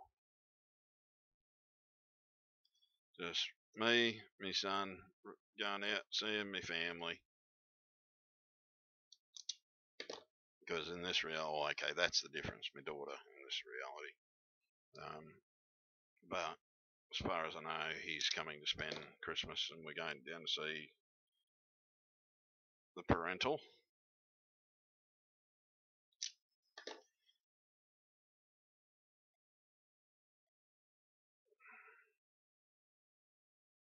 And why am I doing that? Why am I stripping and winding together so that I don't lose my group? That's all it is, folks. All I'm doing is just trying not to lose my grouping. Not groupie, grouping. There's a difference between groupie and grouping. Because you don't twist them massively. All you're doing is just doing a rough twist. Finger twist. Just makes it easier. But no, the effect, I can see the effect happening, everybody. It's I don't think I have shifted. I think I'm still in the same reality I've been in for a couple of weeks now. But I know others are shifting. It's sort of, you see their changes and their responses and everything. And you see them shift and change, and you get used to it. But you try and keep your normality. Try and keep your normality to yourself. And that's all I'm trying to do, everybody. That's all I'm trying to do, is trying to have some kind of normality for Christmas. I've watched that video, and everybody's told me about the beard that was here, and it's all black and blue, that he was praying to stay here and be with his mum because his mum had passed in his reality. It was his dad that survived, and I don't want to go through anything like that. I want to just have a normal Christmas if I can. That's all I want, is a normal Christmas, guys. It's been 3 years now. 3 fucking years of going through this shit. And all years are going through the same thing. I know that. And for me, this is the closest. And I just want to try and enjoy it. And I don't think anyone's going to begrudge me that. Yous have all been really good. Yous truly have. Yous have been very good in regard to that. A couple of idiots out there, but I don't take notice of idiots. And I try and avoid the idiots as much as possible. And oh man, there's anything about all these little wires, they bloody go everywhere. I think I need a new pair of these.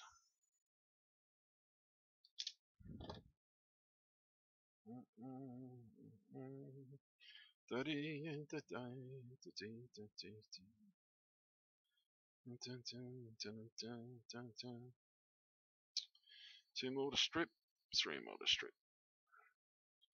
So I've got our groupings, I've got to build chain yet, I've got to buy chain yet. So those of you who don't know what chain is the stuff that stops the wires getting tangled up while you're doing printing. Not expensive, but you got to put it together. Sort of on the Cocoon Create, it's on others. But I'm just hoping the message gets out about that Banggood. Guys, tell everybody, make sure you tell everybody about Banggood is no good, because to get sent a second-hand item, man, that just sucks. Okay, I've stripped all those wires. Ooh, finally. Okay, so our groups are together. So that is done. Lots and lots of little wires. And don't throw them on the floor, because these are a bitch when they're on the floor.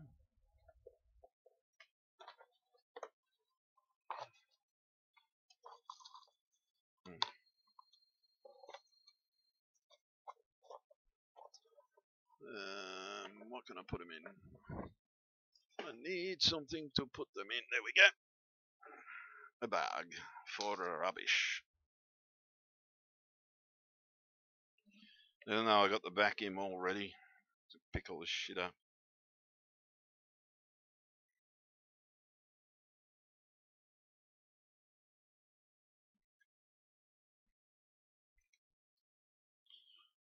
Better in there than on the floor. But you can put the whole bag on the floor now. So yes, it's a simple matter of just working what goes on, folks. And when you work out what actually goes on,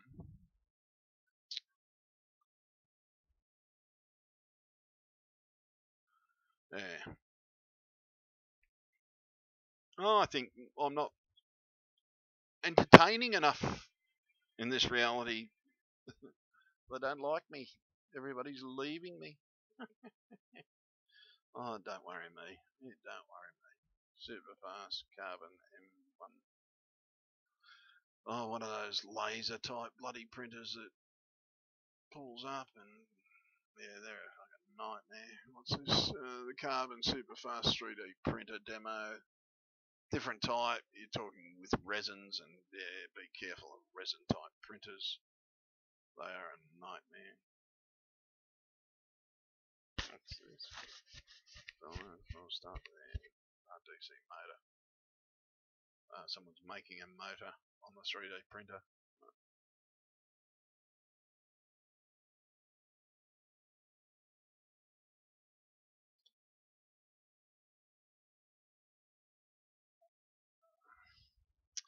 Why would you have 6 printers just to print cats?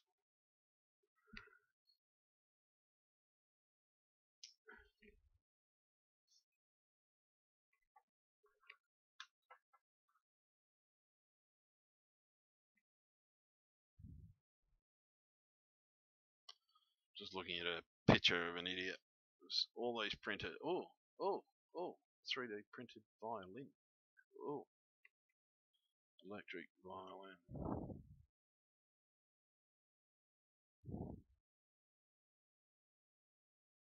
Is that the reviews, Greg? Or no, that's the same printer. I already got that link. Already got that. Check out the hothead. Yeah, it's a triple head. Yeah, I've seen it. It's got 3 going into 1. Or is that dual? Oh no, you can set it up as a dual or 3. Okay. Versus that. Okay, so you got the dual head or you got the 3 head.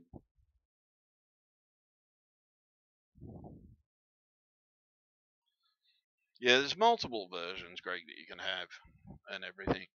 It's all in the firmware, most of it. Most of it's all in the firmware, mate. It sort of you get used to it after time. Okay, and strip the wires. Do not twist these together. Just said to twist them together.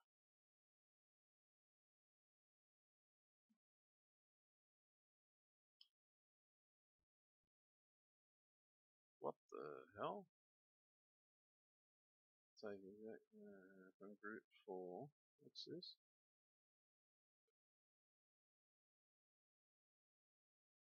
What's this? Take extra care when tinning the wires from group 4 5. Since these are twisted together, they need a bit more tin. Why the fuck are they twisted together? Group 4.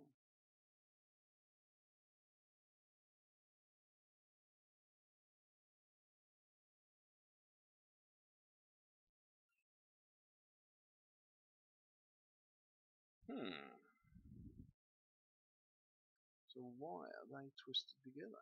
That's what's got me beat. 4 and 5.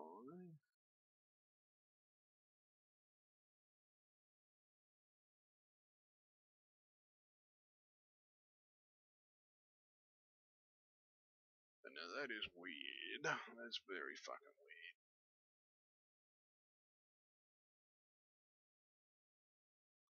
Still trying to work out why the other one is bloody all twisted together here. Sorry folks, I'm looking at instructions. Because I can't understand these instructions. They're telling me to tin 3 wires together. as one unit.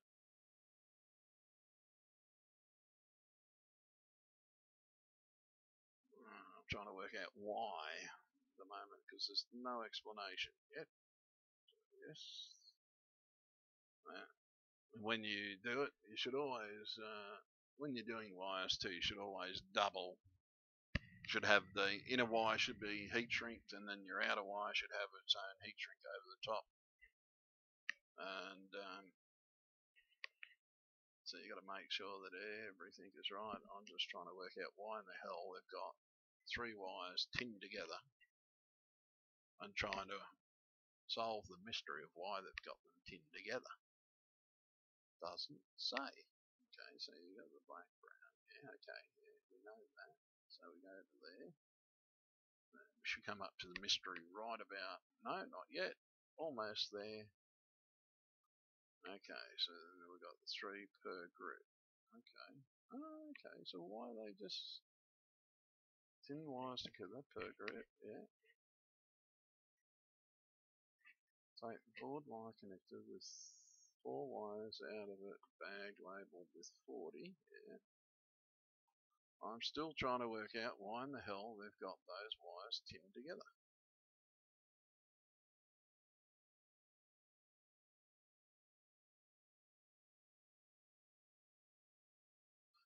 Most probably because they need better power, I'd say. Stronger conductor. I think that is going to get all changed. I'm going to swap those wires over, I think. Give them a bit more rigidity.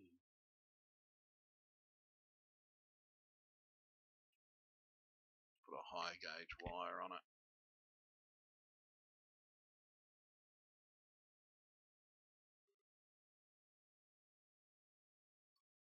Still trying to work out what they do on the other bloody end, because I think they're for the heater somehow. If they're for the heater, they should have a stronger gauge bloody wire on it.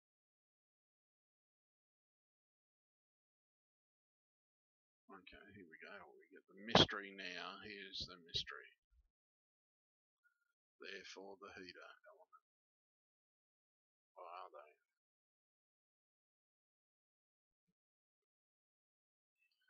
Which is not even connected yet. Heat shrink tubing.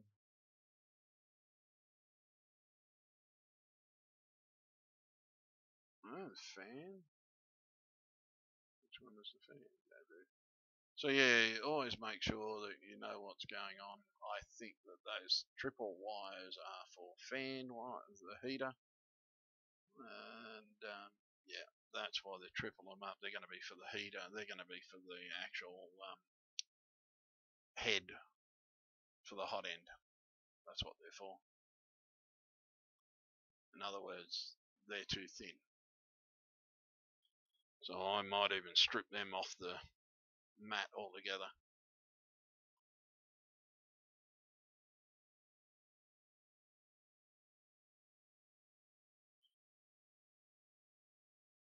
Because that's ridiculous running hot end wires through pissy little wires like that.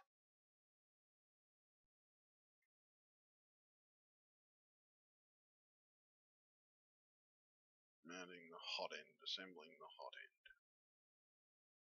And I bet you 10 to 1 that those 2 wires are for the hot end. They won't be for the thermistor, they'll be for the bloody hot end for sure. And you got to make sure you're anything is you're conducting heat, you make sure that those wires can conduct heat. And I bet you that's 10 to 1 what those joint wires are for. Or they are for the thermistor. I've just got to work it out.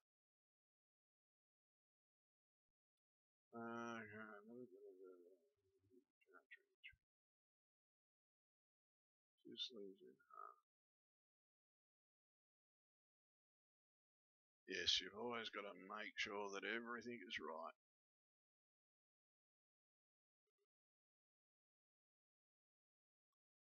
And fiberglass tubing, yeah.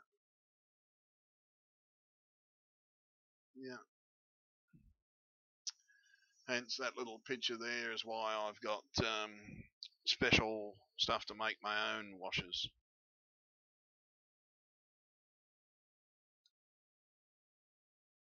Okay, so what is that?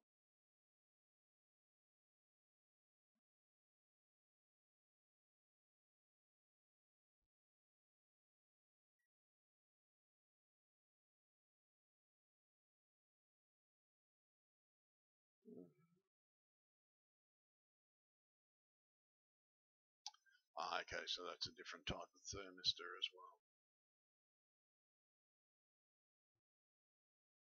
So you run your thermistor through, depending on what block you're using. Okay. I'm still trying to work out where those bloody two wires, the two sets of wires are for. Okay, so testing that, testing range. I bet you 10 to 1 that those two bloody sets of 3 wires are for the heater.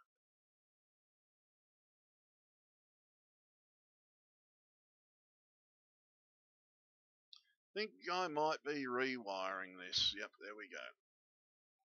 Alright, take 2 groups, the grey, the violet, the blue, the green, the yellow, the orange. Okay, connect them up to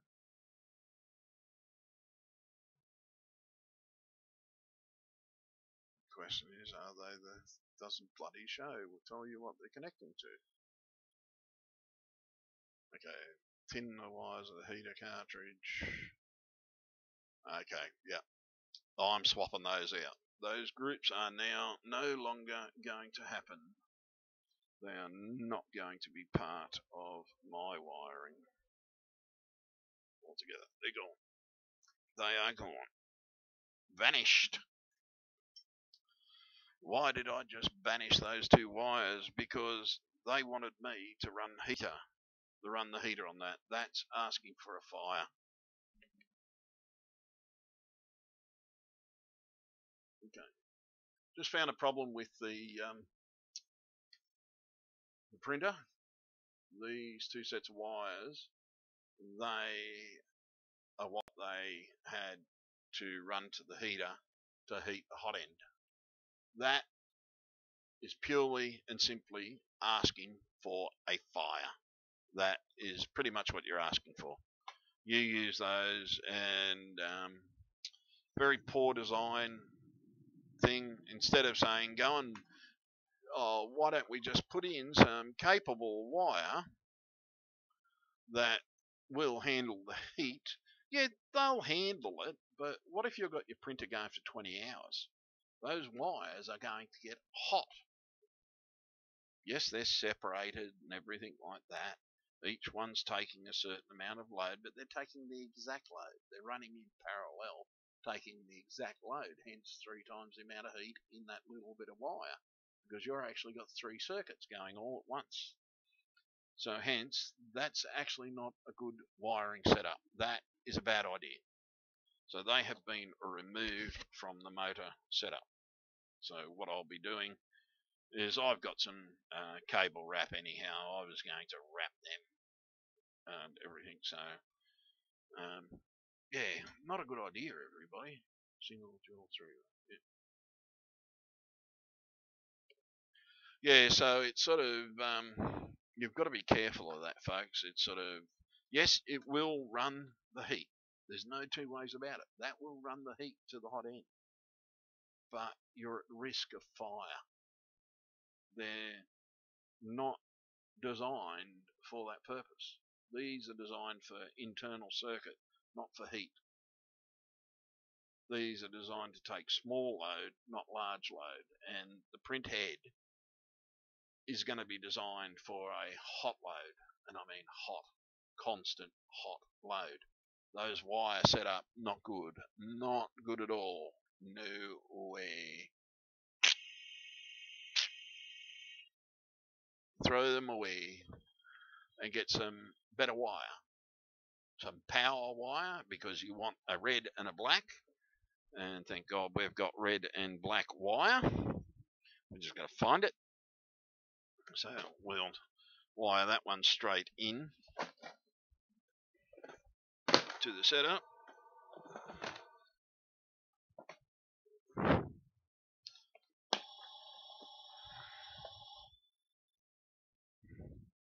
So, like, your power wire should be something as thick as that.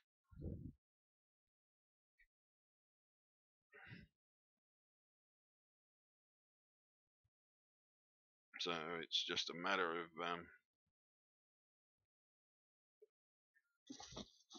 finding the right wire for the right job. See,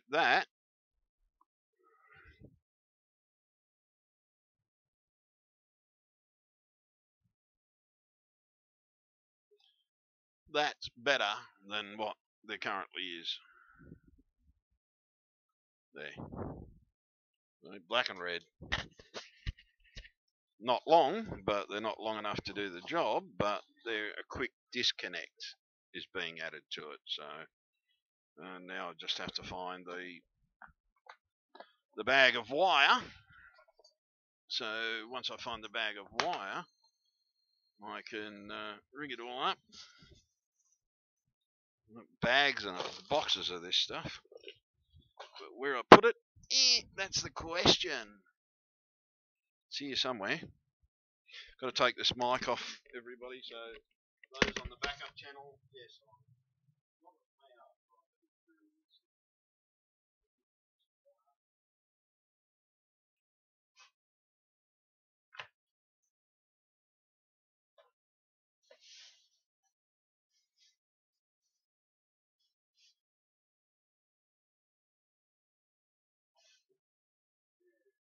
Oh, there's always a design for it, trust me. There's plenty of design for it. It's dangerous. Find the right components with better, solider wire. Something with a bit better grading on it.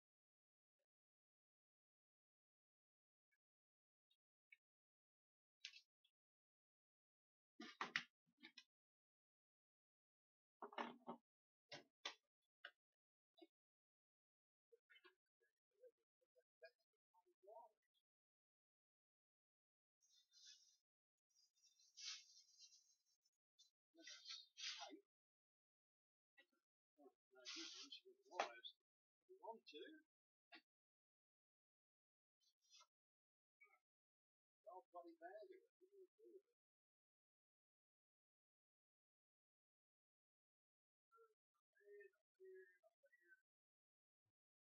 No, me, I put it into a box and then I buried the box because I thought I wanted to use it.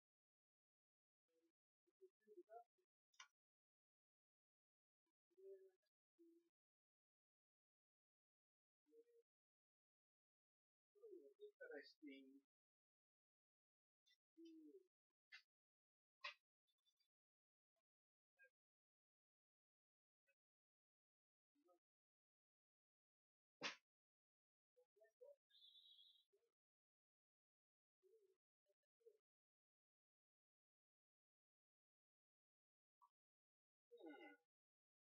Interesting.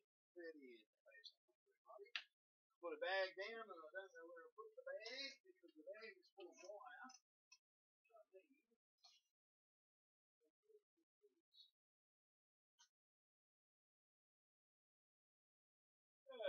Damn.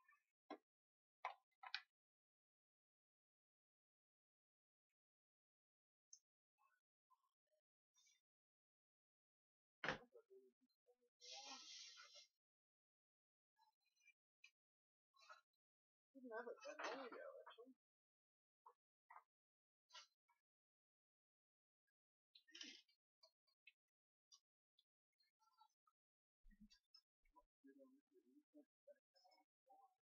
I was trying to, when I was cleaning it up. When I was cleaning up, I bet you 10 to 1, I picked up the bag and I was throwing, okay, I won't need that now, so I'll throw it in the box.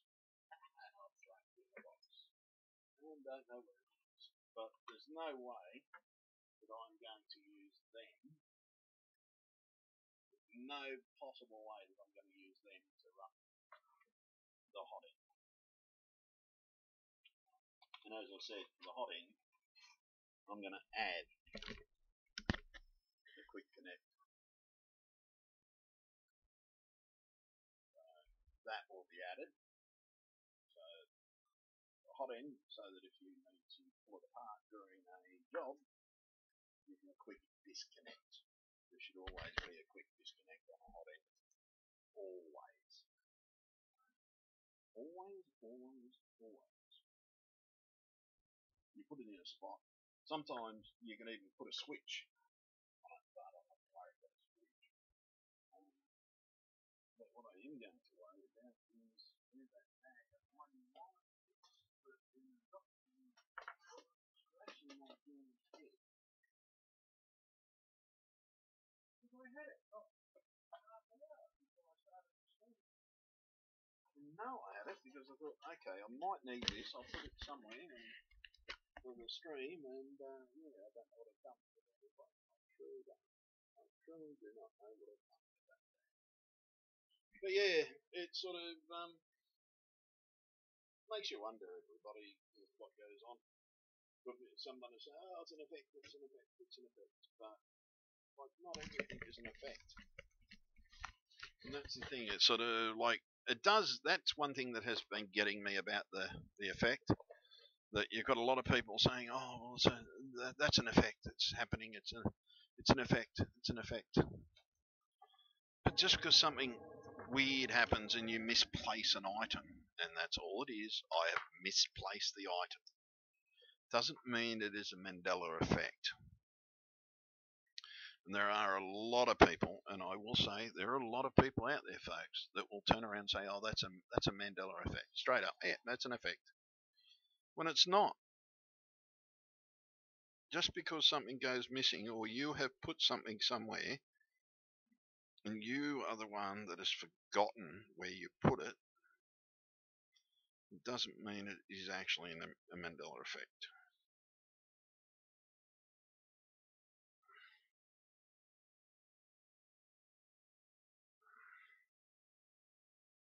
So it sort of makes you wonder. Makes you truly wonder. Oh shit, I've got to wind that bloody head all the way up yet. I forgot about that.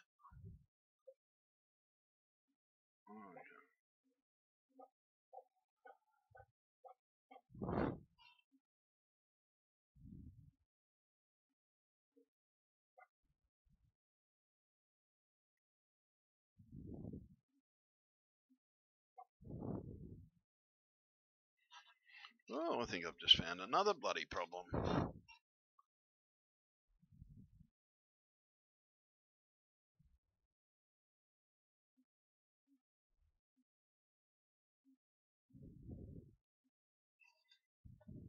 It's one of those wires touching, some of those touching each other, I think.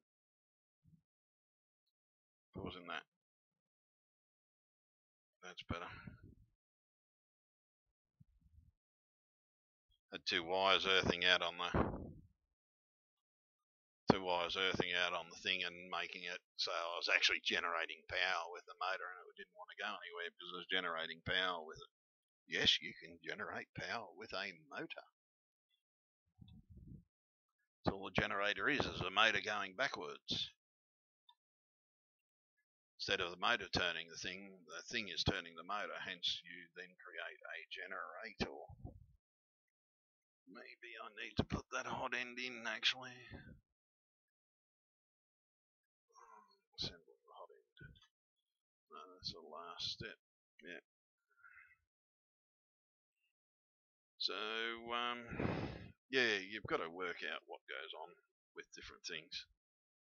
Make sure that everything is right. Make sure that you know what you're doing. And if you don't know what you're doing, don't do the job. That's simple.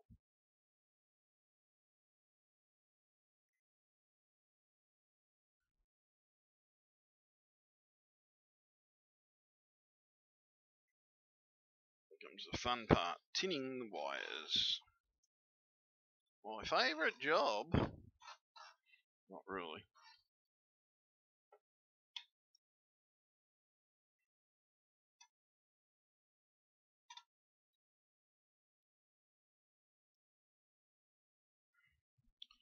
Yeah, so it's all about the tin.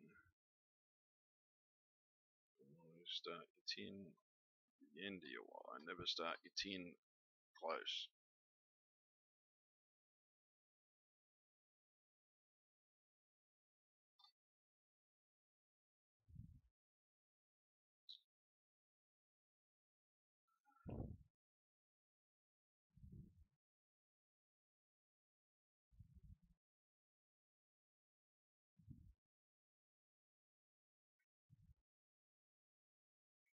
Oh shit, that's not good. That's not good. Uh-oh. Please don't have burnt. Please, no, no, no, no, no, no, no. Yep. Oh man, almost screwed up then.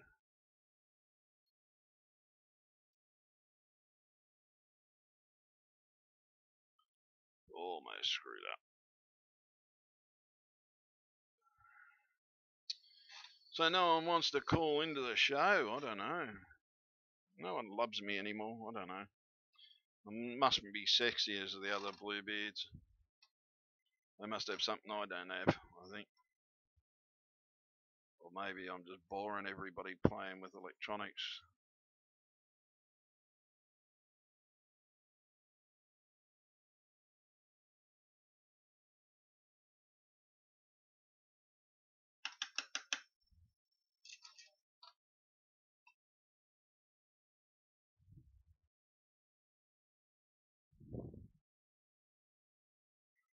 Okay.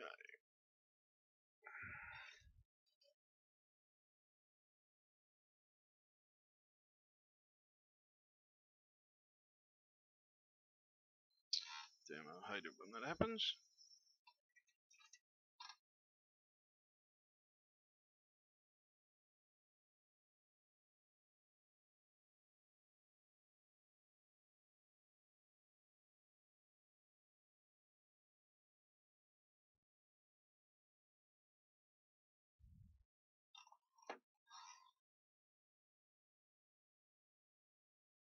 There we go. Sorry about that, folks. Hot. Very hot. Very hot. Very hot. Very hot.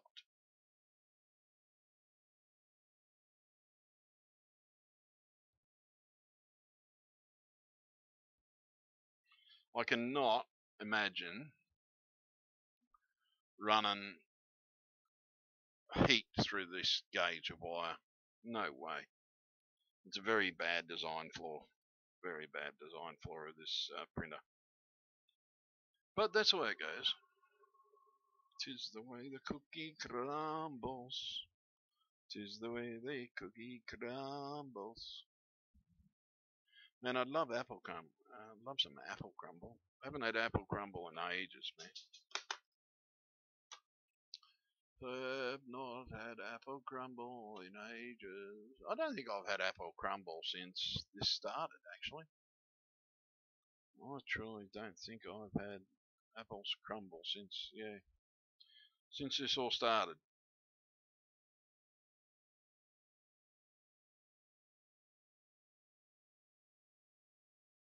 1,000 days plus of the Mandela effect.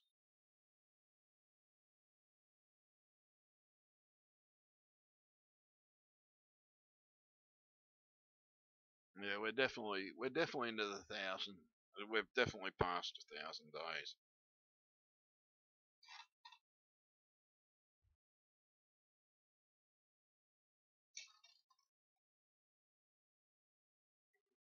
As far as the Bible's concerned, if this was the biblical side, we'd be going through this for 1,000 years.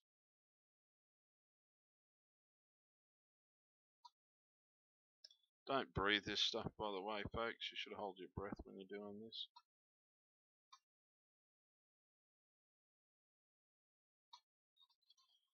For those that don't know, that is actually lead.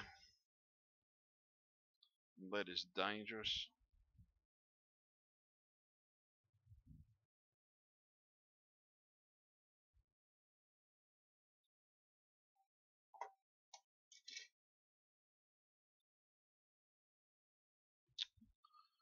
Oh, I wish I knew where my thicker stuff was.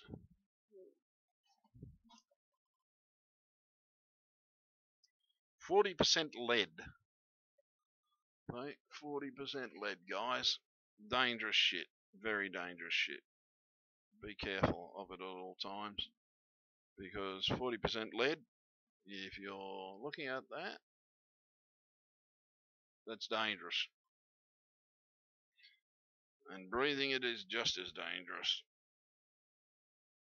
Bad enough that you've got to handle it. But breathing it is even worse. It's way worse than handling the stuff. People used to die of lead poisoning from, they used to cake this shit on their faces. The women of old, dead set, caked their faces in it. Why? To make themselves look pale. For some unknown reason, they thought it was beautiful. And that's one thing you don't want to do. That's what I didn't want to do. I dropped hot solder onto wire.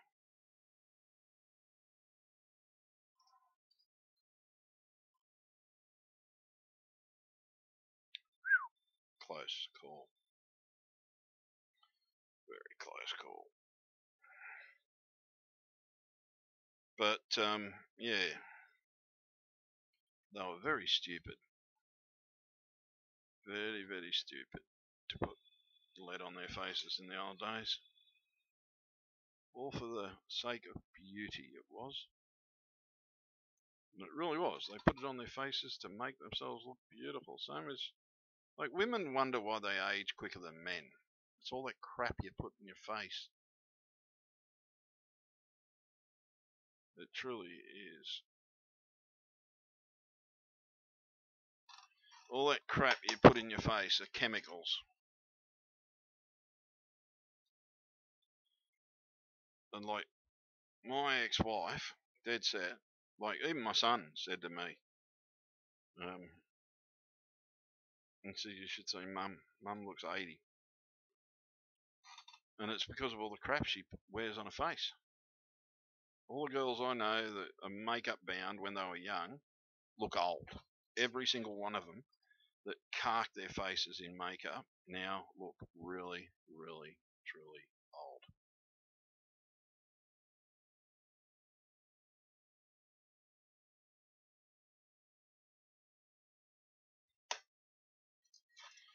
It's not good for you at all, because you don't know what they've put in this stuff.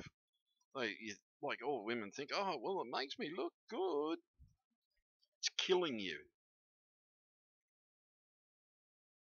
Like even doing what I'm doing, if I was breathing this shit, it would be killing me. That's why I'm going quiet when I'm doing it, because the simple fact that I don't want to die. I do not want to die. So I'm actually holding my breath whilst I do this, folks. So if that you want to know why I'm going silent, that is the reason.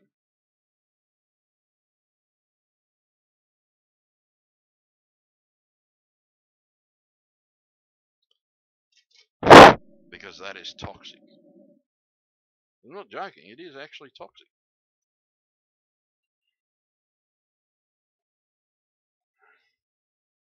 It's like when you melt lead, when you're making sinkers, never ever breathe the shit. Make sure you've got the right mask on.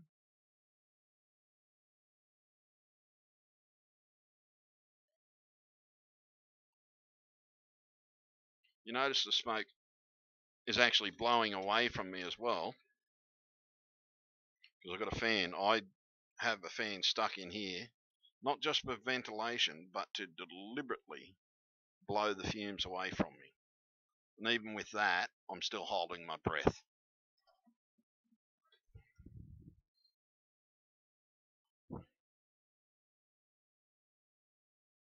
So there we go, there we go. That's one end.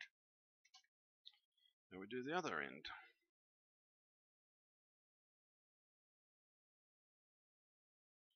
But yeah, never breathe this shit, folks. Always have a fan to blow it away from you, and hold your breath when you're doing it. Can make you sick actually very quick. A lot of techs used to die in the old days. My dad got really sick once. They couldn't work out why he got sick. Had fucking lead poisoning from soldering fucking components all the time. My dad was a tech as well, and he got constantly sick from sitting in the back of televisions in people's homes back in the days of the old valve sets, soldering like bridges in the fucking thing to cross wires here and cross wires there.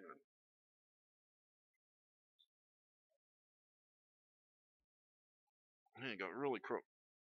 And all it was lead poisoning. All it was, I say. Yeah, he got really sick. It took him ages to work it out that he had lead poisoning. As soon as he quit that job, he got well.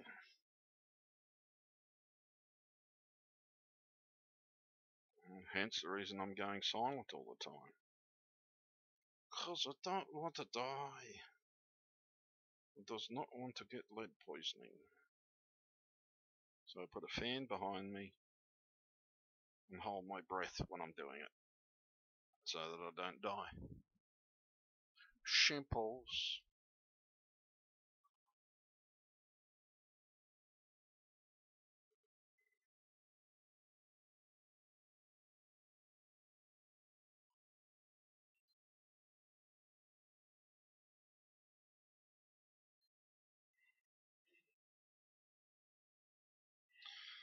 Well, it goes to show that half the people that watch me only are interested in me because of the Mandela effect and the other beards. You get a beard that doesn't want to talk about it and they don't want to know us.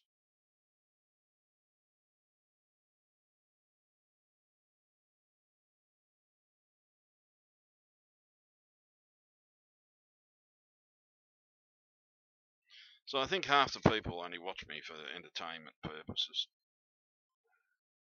They don't care about what's really happening to us.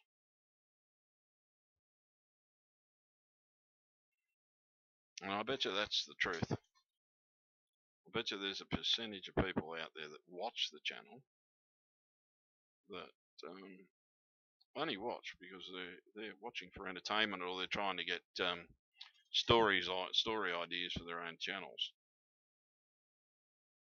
That I know happens regularly. Quite often, like I was in the last verse I was talking about a subject. Within 3 hours of talking about that subject, everybody was talking about the subject.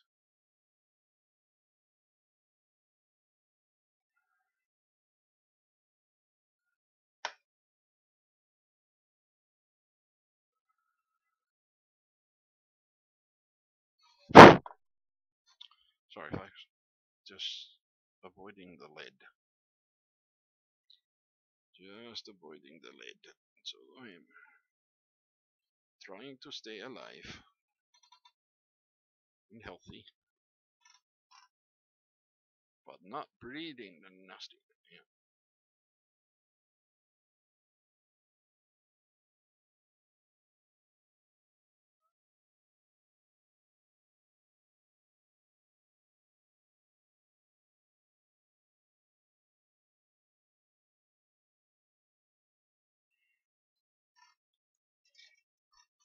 Yeah. Hence that little breath of air blow the last of it away from me. So, don't know if you guys can actually see what I'm even doing here.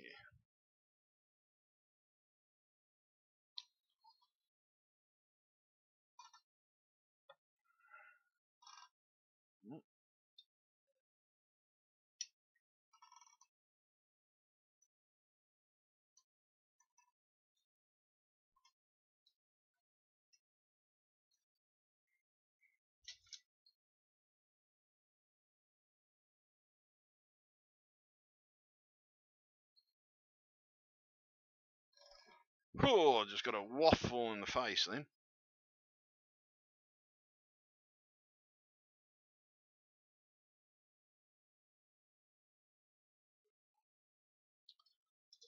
Oh, moving that mirror's turned the bloody, has made a blowback for the fan.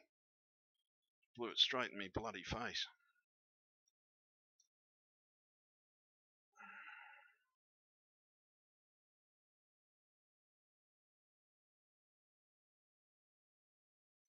And that's what you don't want, folks. You do not want a blowback.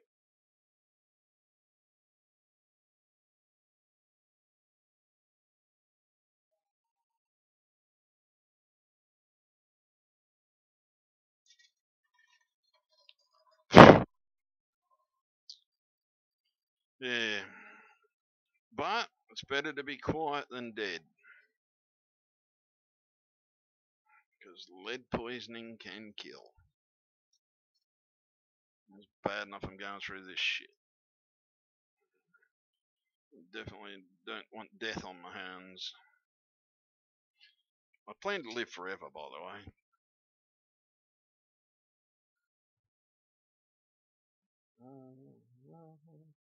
No one wants to bloody talk with me, for God's sake. Oh, why? What have I done wrong?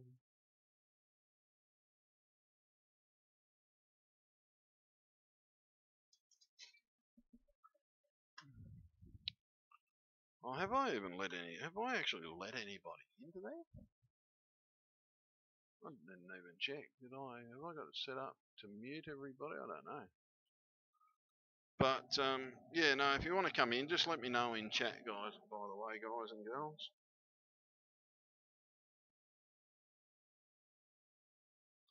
That's if I'm interesting enough for you. Silence.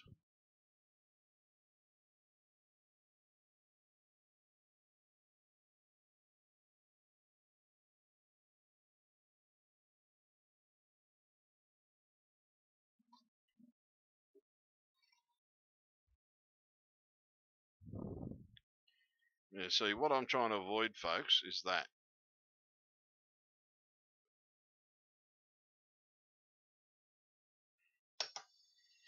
So I don't breathe. All to avoid that nasty smoke. Because it's deadly. Oh, has anybody watched Mortal Engines? That's a cool movie. Dead set. That is so cool. Mortal Engines. So we got that. Okay, so now we can start firing. Okay, so now I've got to go back into here.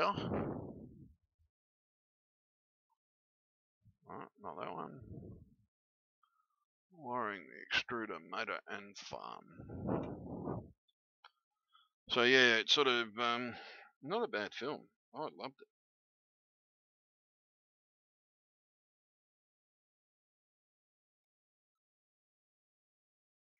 Watched it today, everybody. I've watched it today. What do we use? We use red. Yeah, we'll put red over it. Boom, boom, boom, boom, boom, boom, boom, boom.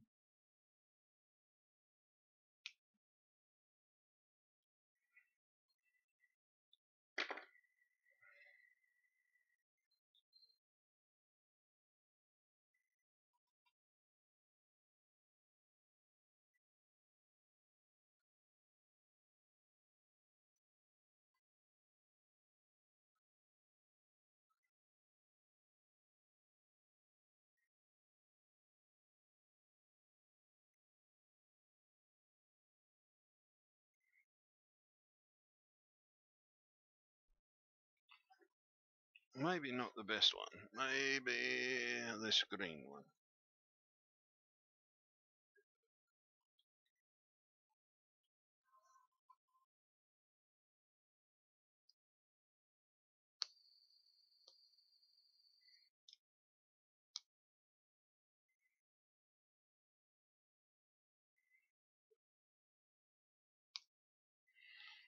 Okay.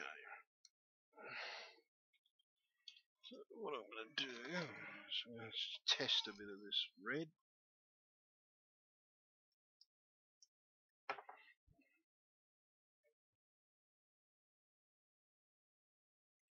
Let's see how much this red shrinks.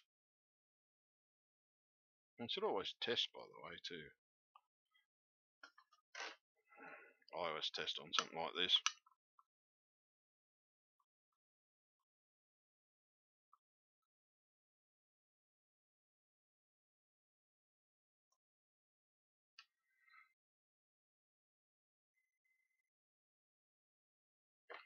Okay, so that's there. Test a bit of the green.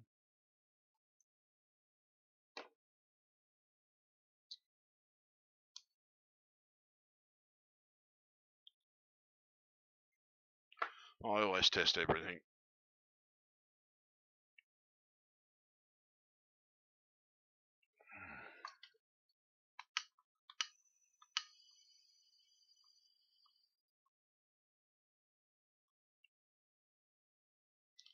You need to know the shrink ratio.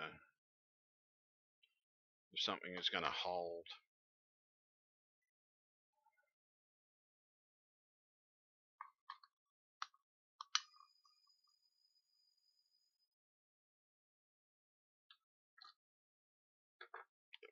So that will work nicely.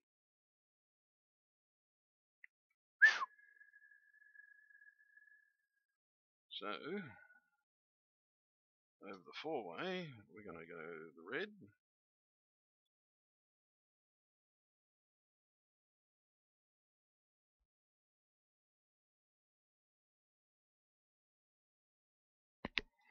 Might even put it over those two actually.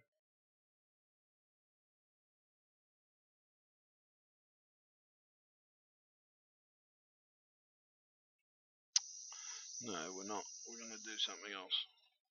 But no, it sort of makes you wonder. It really does make you wonder, folks, what is going on. Do you reckon Mortal Engine is in? Oh yeah, I reckon it's great, man. I reckon it's better. Oh, I reckon it's much better than fucking Potter. Oh god, makes Potter fucking look like shit. But no, it's sort of it's up to yourself really what you think about something. You can sort of say, oh well, oh yeah, Mortal Engines is going to be better than this and that and everything, but then it could turn out to be shit for you. For me, I thought it was quite good. It sort of, yeah, I thought it was actually quite good. Come on under, you bastard. But I watched it today. Thought it was absolute. I won't tell you where I watched it. But, yeah, better than cinemas. Much better than a cinema. So I didn't have to move off my backside.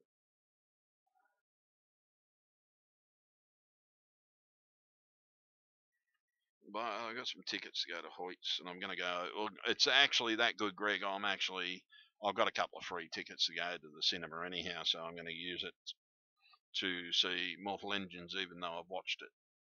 It's fair enough. I've watched it in a really poor quality.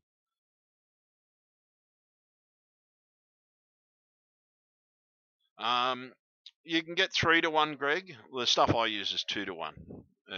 But you can get 3-to-1. So 3-to-1 is much better. What do I do with that red bit that's fallen down? So yeah, 3-to-1's a shit better, a lot better, but it's more expensive. 3-to-1, harder to get to. So but 3-to-1 is much better. And then I need all the little bloody black bits. And then I'm going to strip them, and cut some black stuff. And we cut some blacker stuff.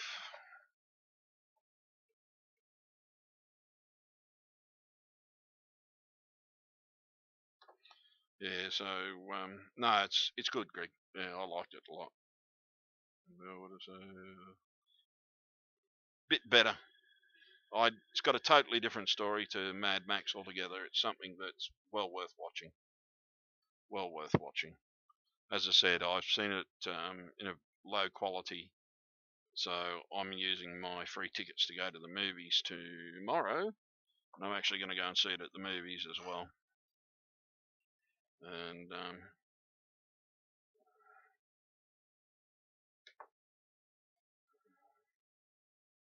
Worth it. Definitely worth it. At first, I was thinking to myself, oh, yeah, it doesn't look that crash. Oh, yeah. But storyline's actually pretty good. Some of the acting could be better. But like any movie, man, most movies lack in acting. Unless you've got a wannabe actor that's trying to make it big. That's when you get good acting, is when you've got wannabes trying to make it big. That's when you get the difference between an A and a B, is because those wannabes want to be famous. So yeah, it's sort of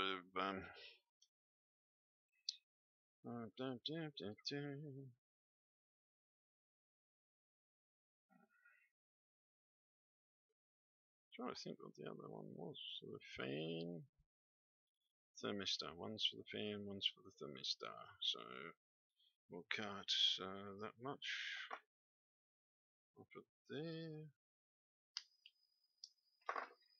So that there, and we got some thin red. So we'll put that over there. Yeah, no, well worth it. So tomorrow I'm off to the big screen and watch it up on the big screen. Better resolution, better quality, and yeah. And where did I throw that size? Okay. So we want some of this to go over that. I think we can get two of them in there.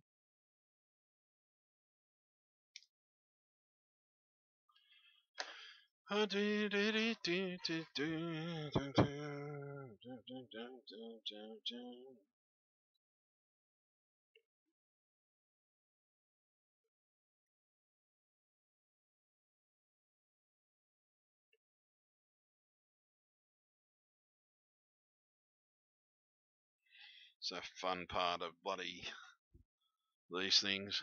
You've got the final cover down here. You've got the secondary cover there. You've got another secondary cover there. Then because these are split, you've got two little ones that go in between. And you've got the little black bastards that go over them as well. So this is the one that goes over the black ones.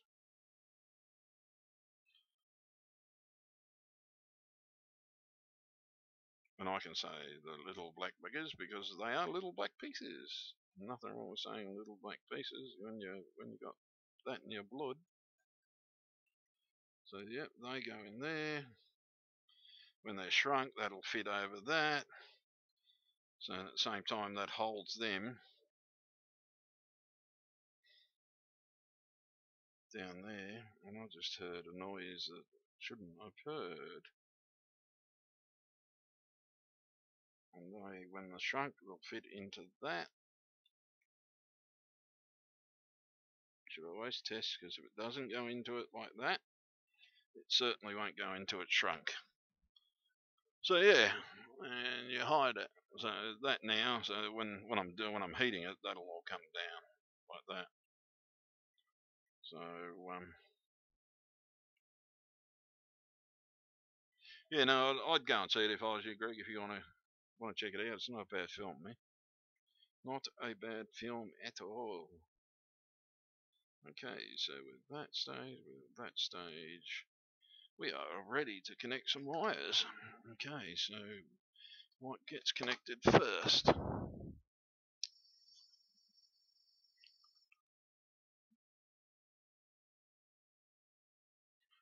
Yeah, it sort of drives you nuts sometimes with what happens here, there, and everywhere, but no, you get used to it, man.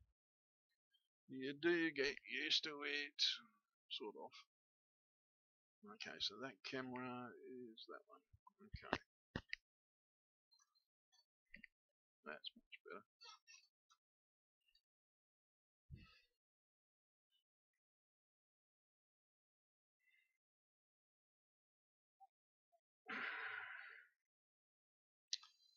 Yeah, It sort of drives you nuts sometimes the way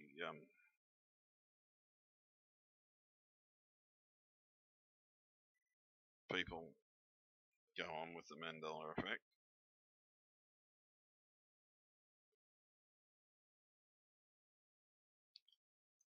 But I don't see why, because I'm doing this. I'm not talking if they're fans.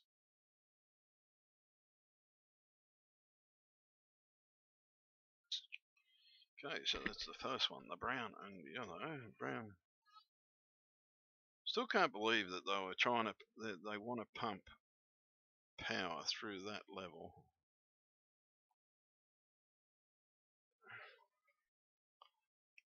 Okay, where are we? I'll worry about that later.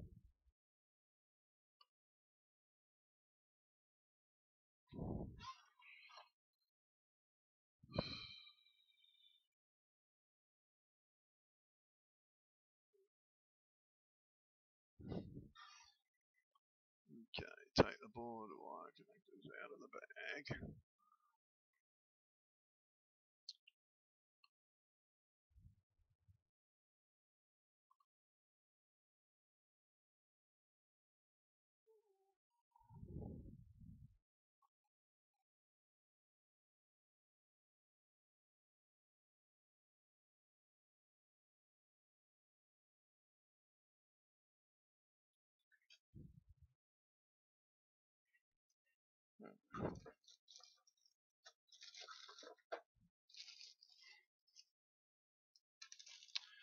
Yeah, check it out. We'll have to check it out a little bit.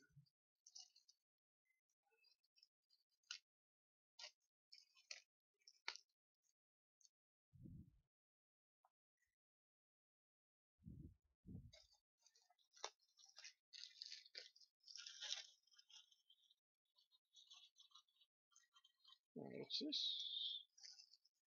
What the hell's in that? Oh, there we go. We got fucking heat shrink. Black heat shrink. Thick black heat shrink. Small cable ties.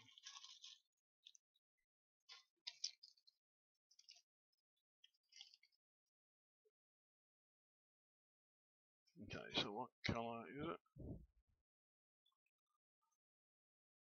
Alright. Damn, what's going on with this? Okay, so we want brown, yellow, red. Okay, so yellow goes to... Shit, what the fuck? Yellow goes to blue, green goes to orange, red goes to yellow, and brown goes to brown. It's not brown. Oh, that's brown. So orange goes to brown. Okay.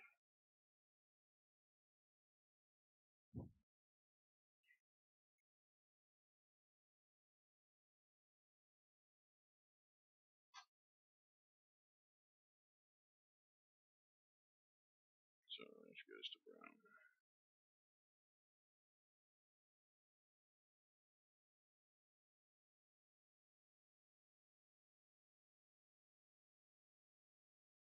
Oops, what have I done? We need to put these over there.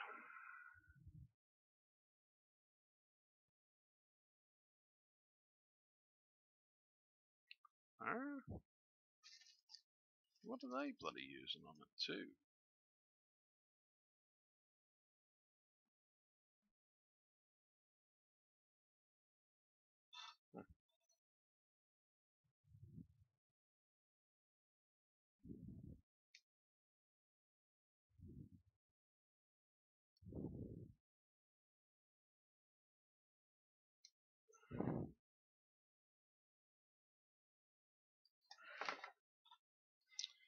Yeah, so if you want to see a good movie, I'd go and see it. No two ways about it, guys.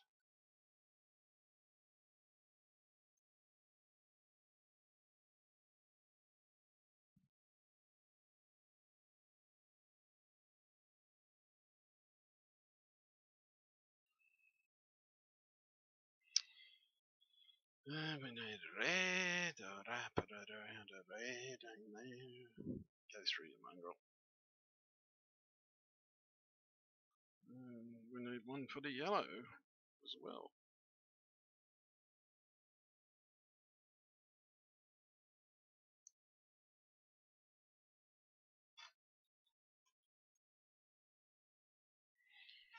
Okay. Might put that in there.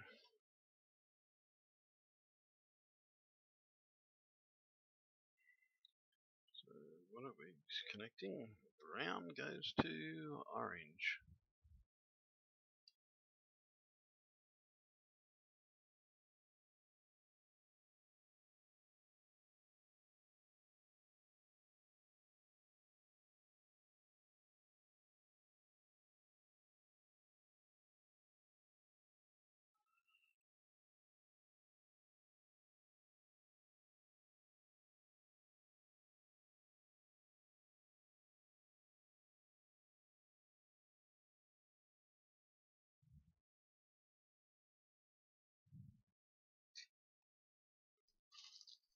Shit. Where's it? Fucking. What have I done with my solver? But yeah, no, sorry folks, I was just trying to find something. I'm trying to wire stuff up here, it can be a literal nightmare sometimes when you're doing stuff like this.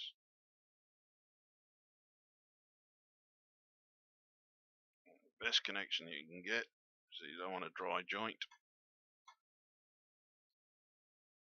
Put your wire. It's in it. Don't breathe it. That's hot. It's very hot. Very, very, very, very, very hot. So brown to orange. Brown to orange.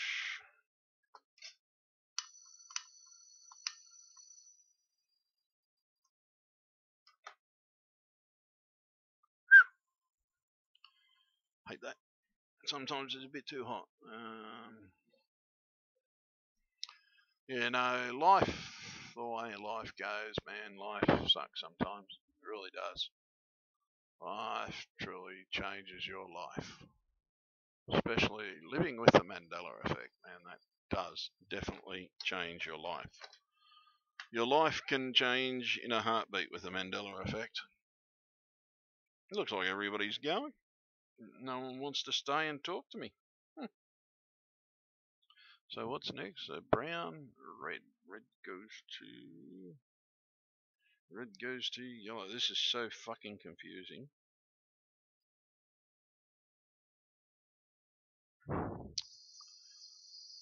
Okay, red goes to yellow. Red to yellow.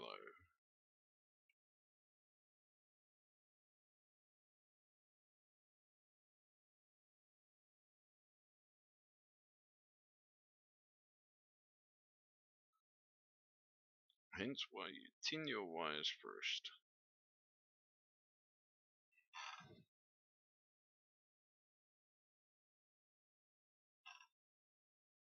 Ah, crap. Hate it when that happens. You think you got it, but you don't.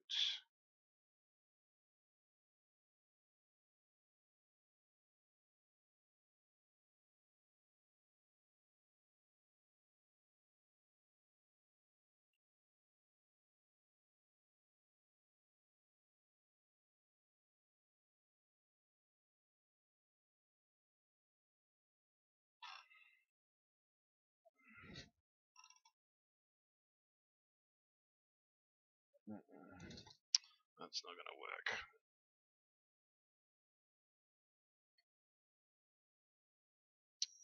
Shit. That's a problem. It is a big problem. Where is it? Yeah, no, it sort of pisses you right off. I mustn't be as entertaining, Greg, by the looks of it, mate. Not wanting to talk about the shit that goes on with this effect. I think I've upset everybody. The fact that I don't really want to talk about what has been haunting me for 3 fucking years. I don't think they can understand that it's a nightmare to go through this. But no, they want you to talk about it. Trust me, they want you to talk about it. Well, they don't watch you.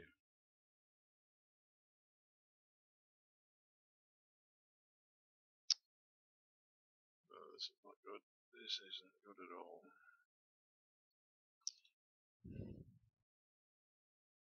Need to tin it first, or it won't hold.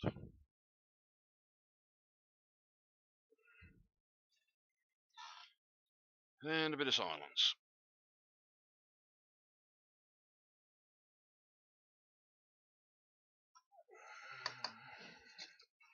Whew, that's hot. Yeah, no, it sort of drives you nuts. Like, I can rant on and fucking swear if they want.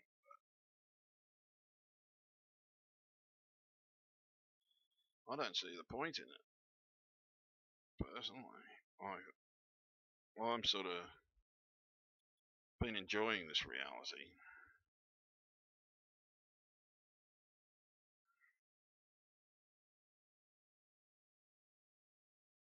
To be in a reality that's so close to my home that's beyond a joke. So close.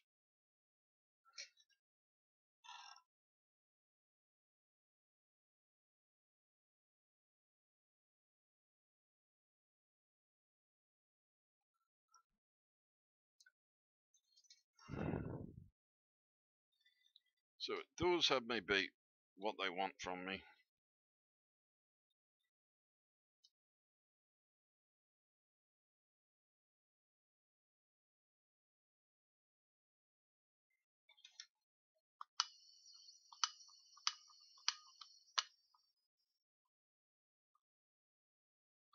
Sorry for all the silence, folks. It's wholly and solely so I don't poison myself. Even plastic is toxic. Okay, so we have green goes to what? Green goes to orange. This is so fucking confusing. What the fuck did I just do then?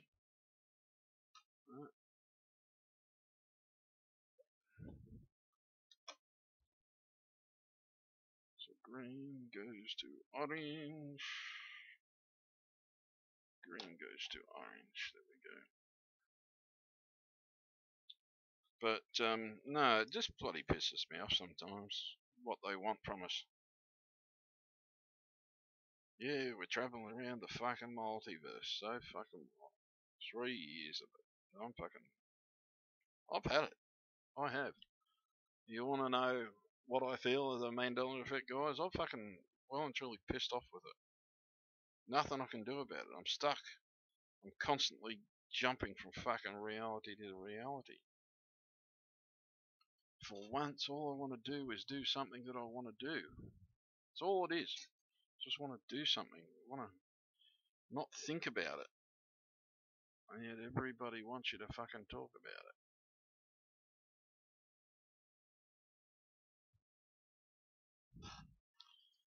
I think you and John are the only two, Greg, that haven't egged me on into chatting about it.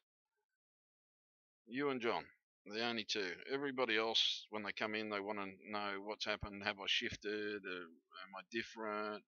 Because, like, I showed my face. That was the first question they think, oh, did you shift? So what? I'm showing me face. Doesn't mean I fucking shifted. Yeah, it pisses you off.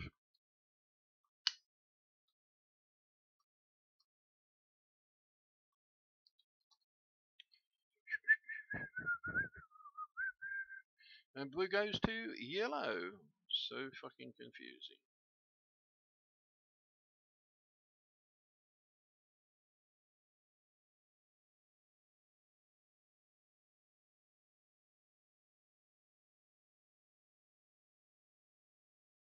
So confusing.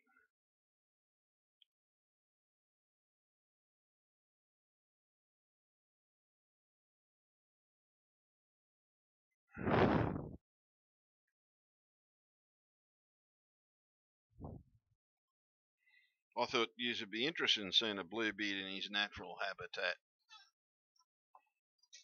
Because when I'm not talking to you guys, this is what I'm doing.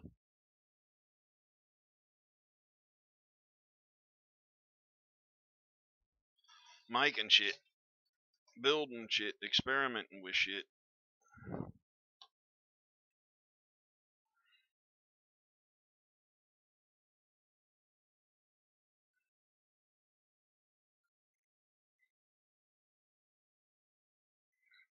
So I think why it is, Greg, that most of the watchers, there's only a sheet out of everybody that watches, there's a percentage of them, they're here trying to get stuff for their channel.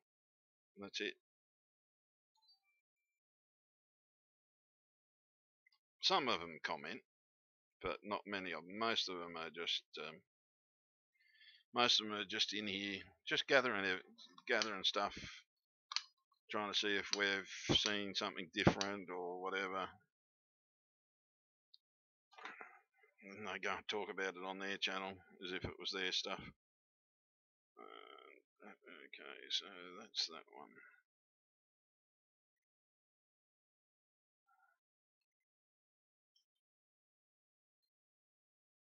So the second coating of heat shrink goes over all of them now.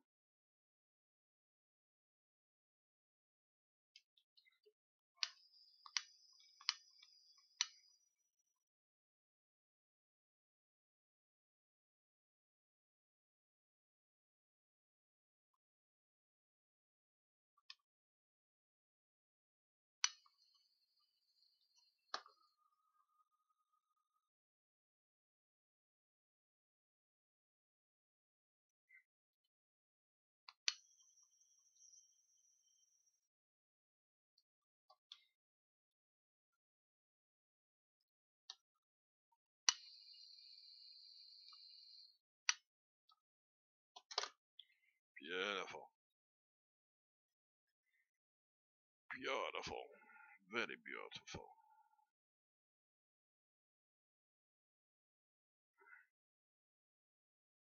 Cheap shits on their ribbon cable, though.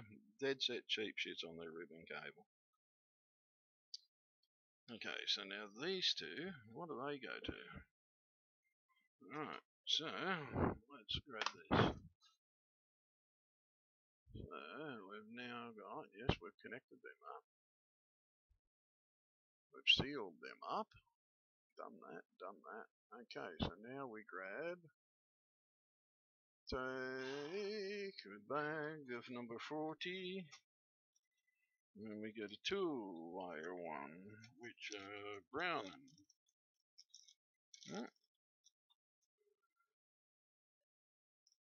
Right, they got 3 cables. So which one has 2 cables? None of them have 2 cables. Oh yes they do. Okay, so we get a 2 cable with 2 wires out of it. So we got the 2 wires alphabet, which plug into that section of the breadboard, and this one is for the red and the brown. The red and the brown. Okay, so we got the red and the brown. Of the red and the brown.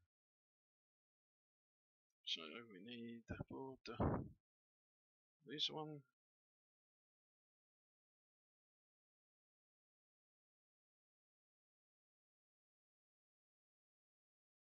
That one. So red and the brown, 2 red and the brown, I bet. Somehow I think that's a red and a brown to the red and a brown. How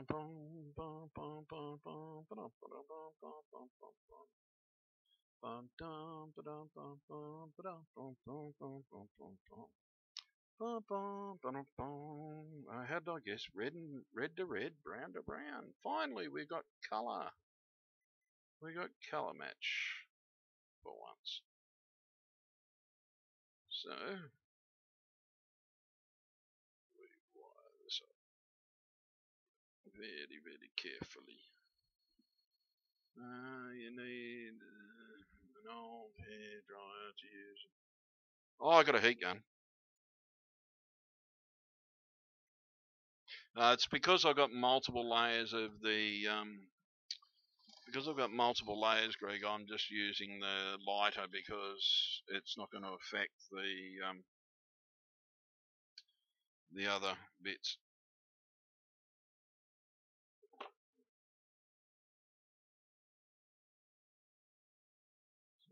Brown to brown. Yeah, that's why I'm using the lighter, mate. Like I can pull it out, but it's just as easy to use the bloody the lighter for this. Well, especially on the smaller stuff, especially when you got multiple levels of the bloody stuff. Okay, so now we got two wires. We'll get two wires coming there. Get one there, one there. There we go. Do a quick solder. A bit of silence while I hold my breath.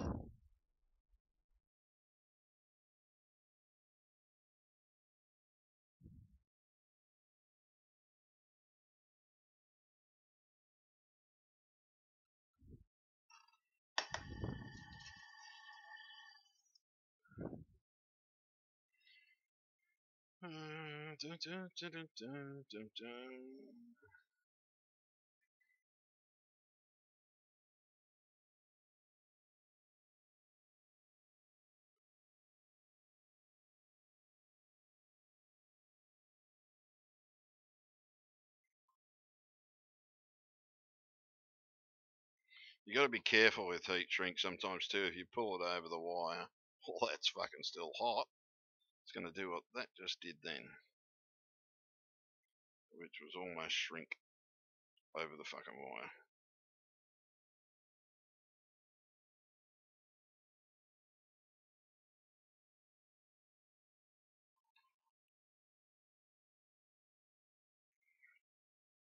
Yep, almost shrunk it over the wire. Okay, so there's that one.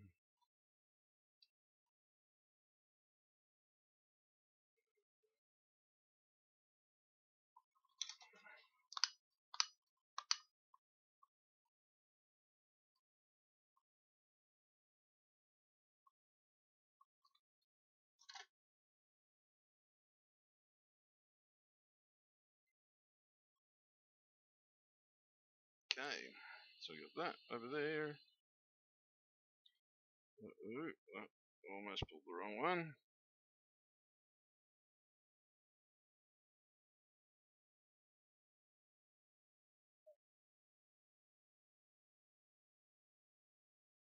Get them into there.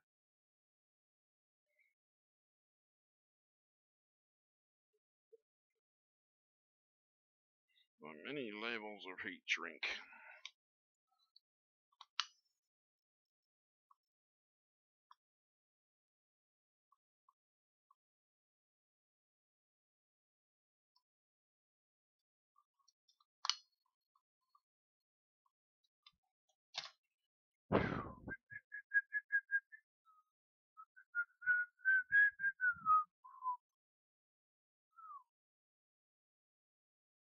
Yeah, I know. I know you can, mate. Yeah. But when you've been using it as long as me, you get used to it. Okay, so now we've done the black. We got a black and a white now, which is the thermistor one, which we don't have the wire for. Or do we? Oh yeah, no, we're doing the. Take out the two bag wire. Yep, and this is for the black and the white. So the black and the white is a 2-wire one.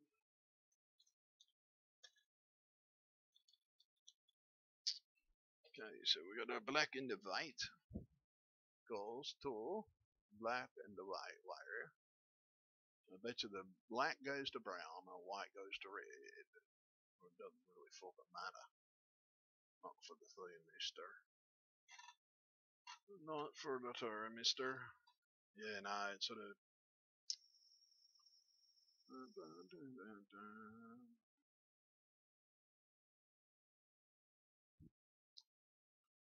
Okay, so yeah, no, black to red.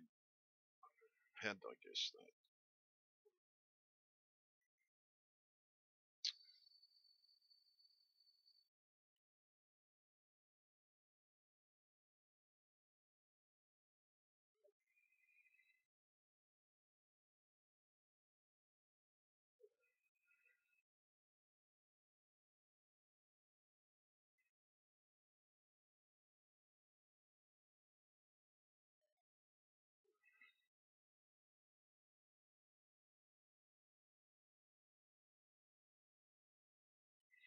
Okay,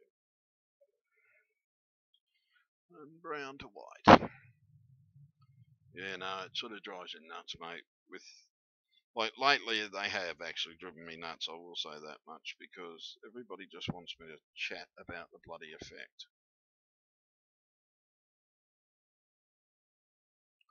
not realizing the effect is I'm pretty much affected out. Like 3 years, man, 3 fucking years going through it.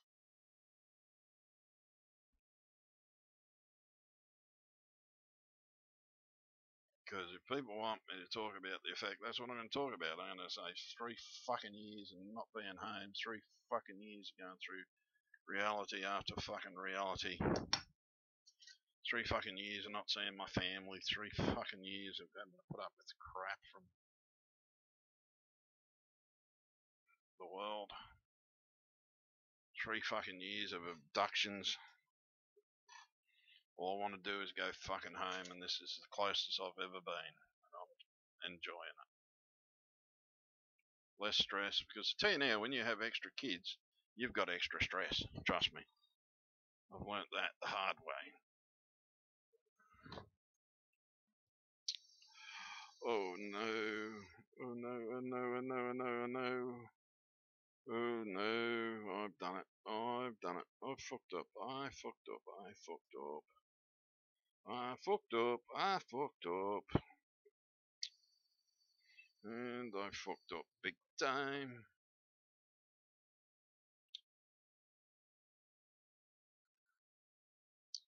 How can we do this? Can we do this? Can we do this? How can we do this? No, we can't. Okay.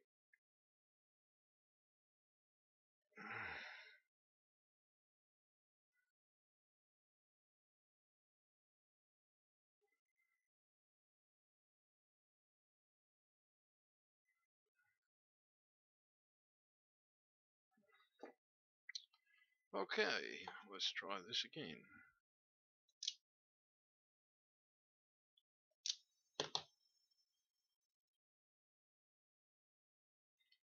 After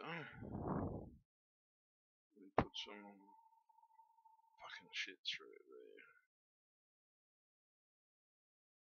You have to use the thicker one this time.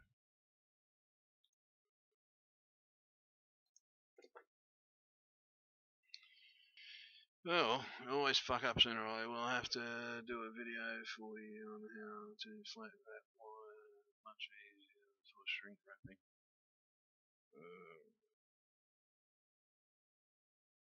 Oh, there's different ways to do it, mate, I know.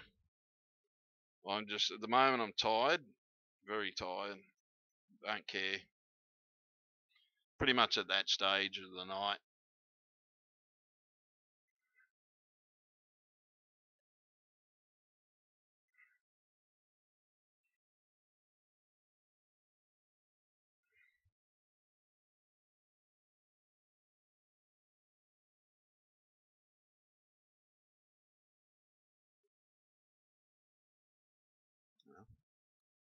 Yeah, red to black.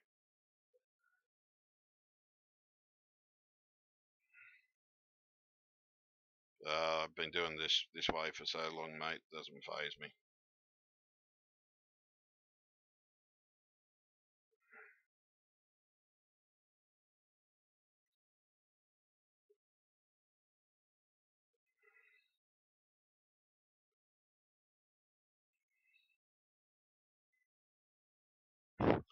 Could do it the way we were taught at college, but I hate that way. Fucking too fiddly. Too fucking fiddly ass doing it that way. I do it this way, it's quicker, it's faster. And I know what size of fucking wire to use to do it this way.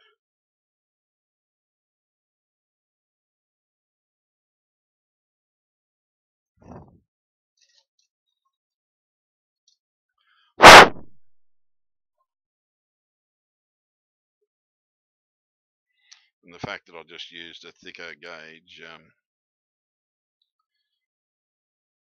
heat shrink makes it a bit easier too, especially after you've just done a fuck up.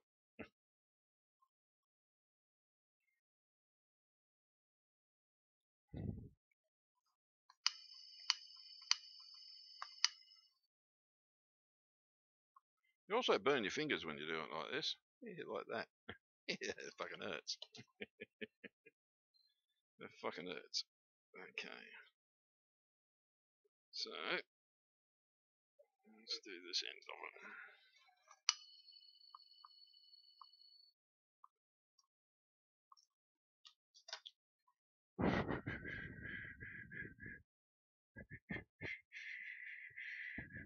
You know what I like about heat shrink is that you can squish it and squash it back together.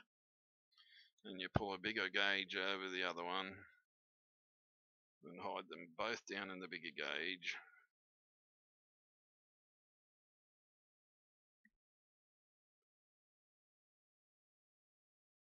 The best way to hide them in a bigger gauge is to pull it off for a sec. Just don't want to go.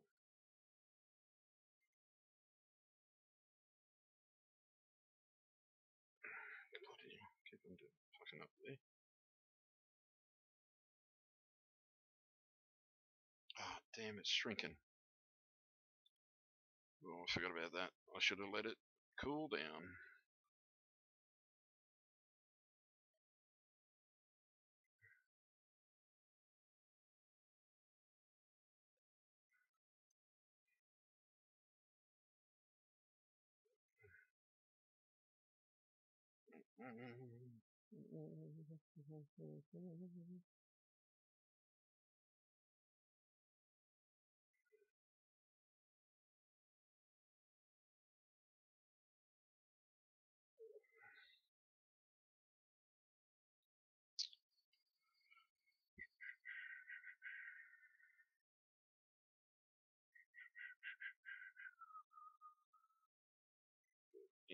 Once I get it in, I'll be okay.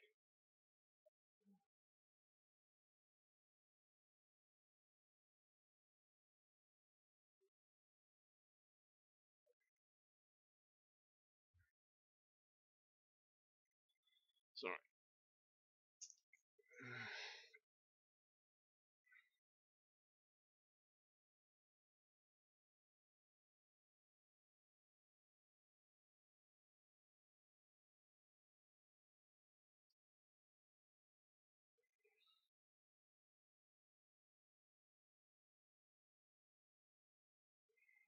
Oh shit, forgot to do that. But no, mate, it's sort of yeah, I know the other way, but at the moment I'm just too flustered, too tired.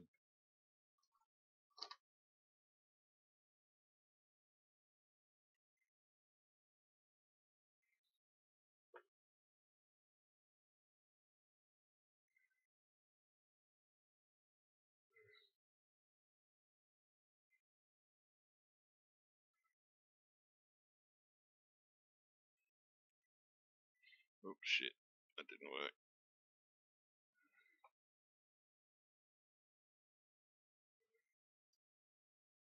That white is supposed to stay up in there, bend in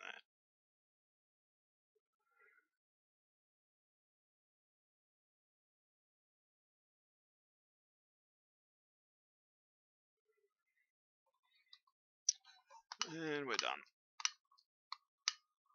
Oh, I've bad had it with wiring tonight. I think I'm more exhausted from setting up for this than anything.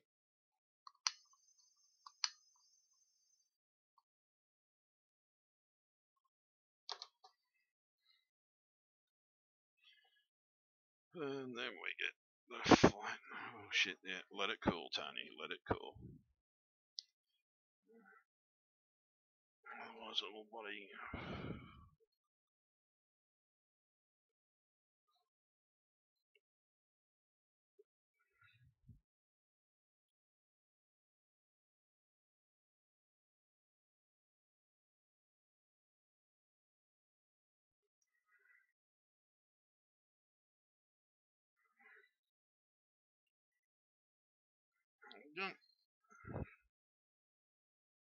Oh shit, no, we don't know which one is which yet. So, oh shit. I'm a real smart fuck, aren't I?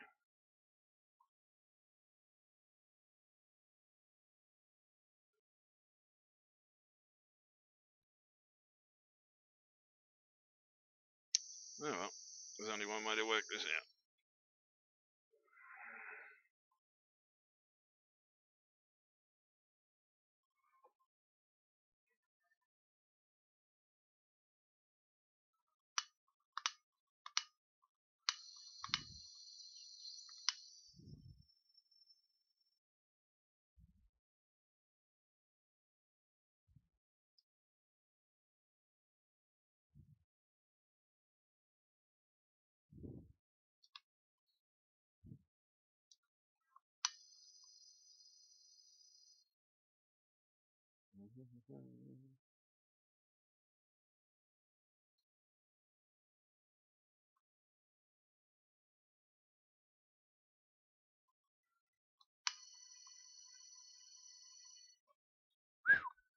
Did the old burn the finger trick.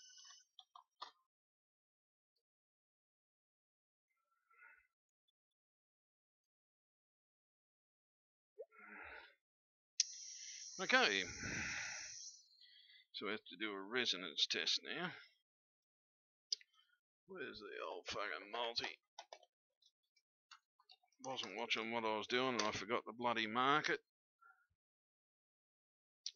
So all we need to do is need to touch the weight and work out which one is the thermistor. Okay, so what we're going to do is we're going to get that in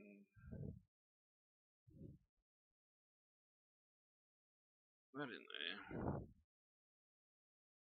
With the white, stick the white up in there. Right, we don't want the red, we want the fucking weight. It's a bit useless if we have all of them in there.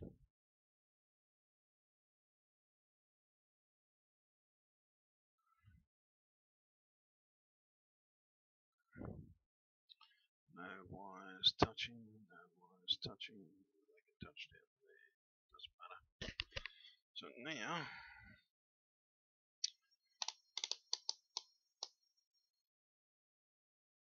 do an image test, that'll do.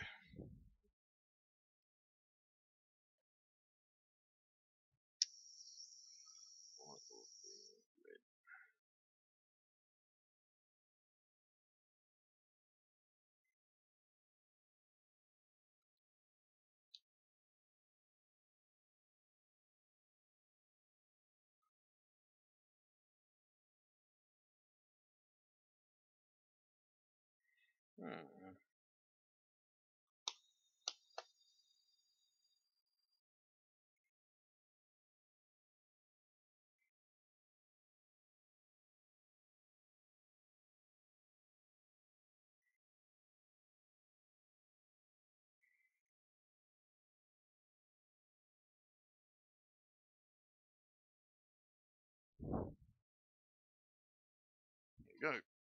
What's the thermistor? So found the thermistor. So double check.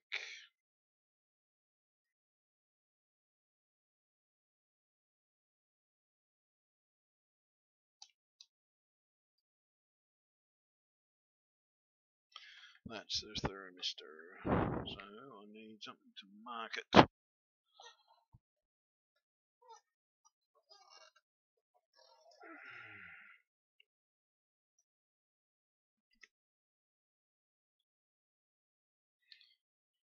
Now I might talk about the effect. Now once I do this, I just got to Mark this.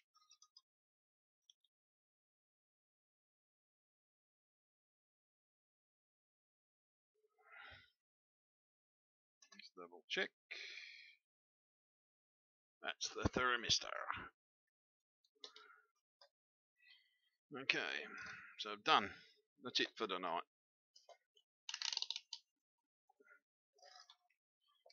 Oh man.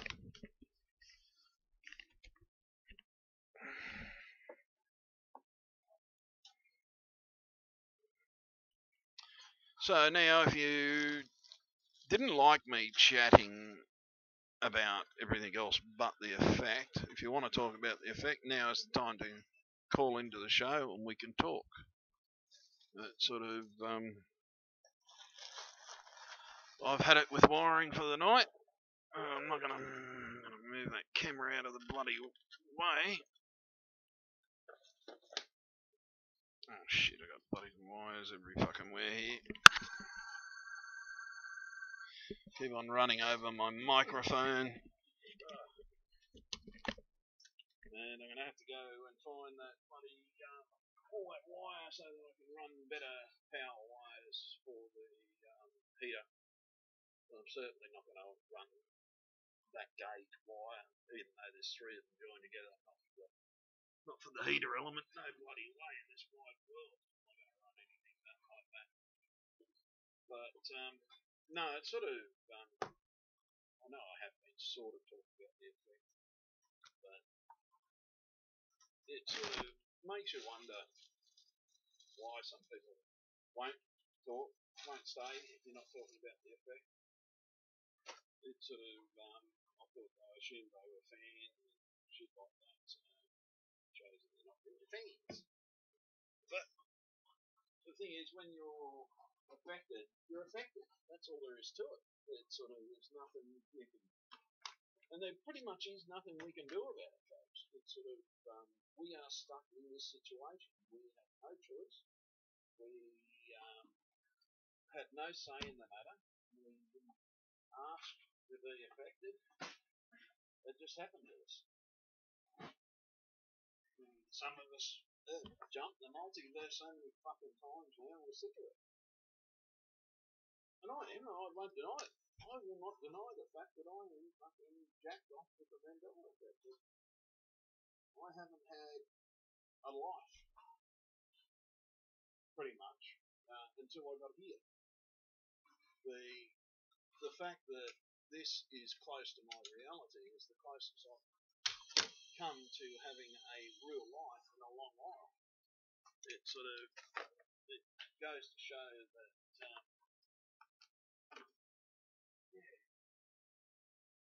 that everything is not normal. Yeah, we know that. We know everything's but as to how we can fix it, yeah, I don't know. I really don't know how to fix it. And just trying to work it out.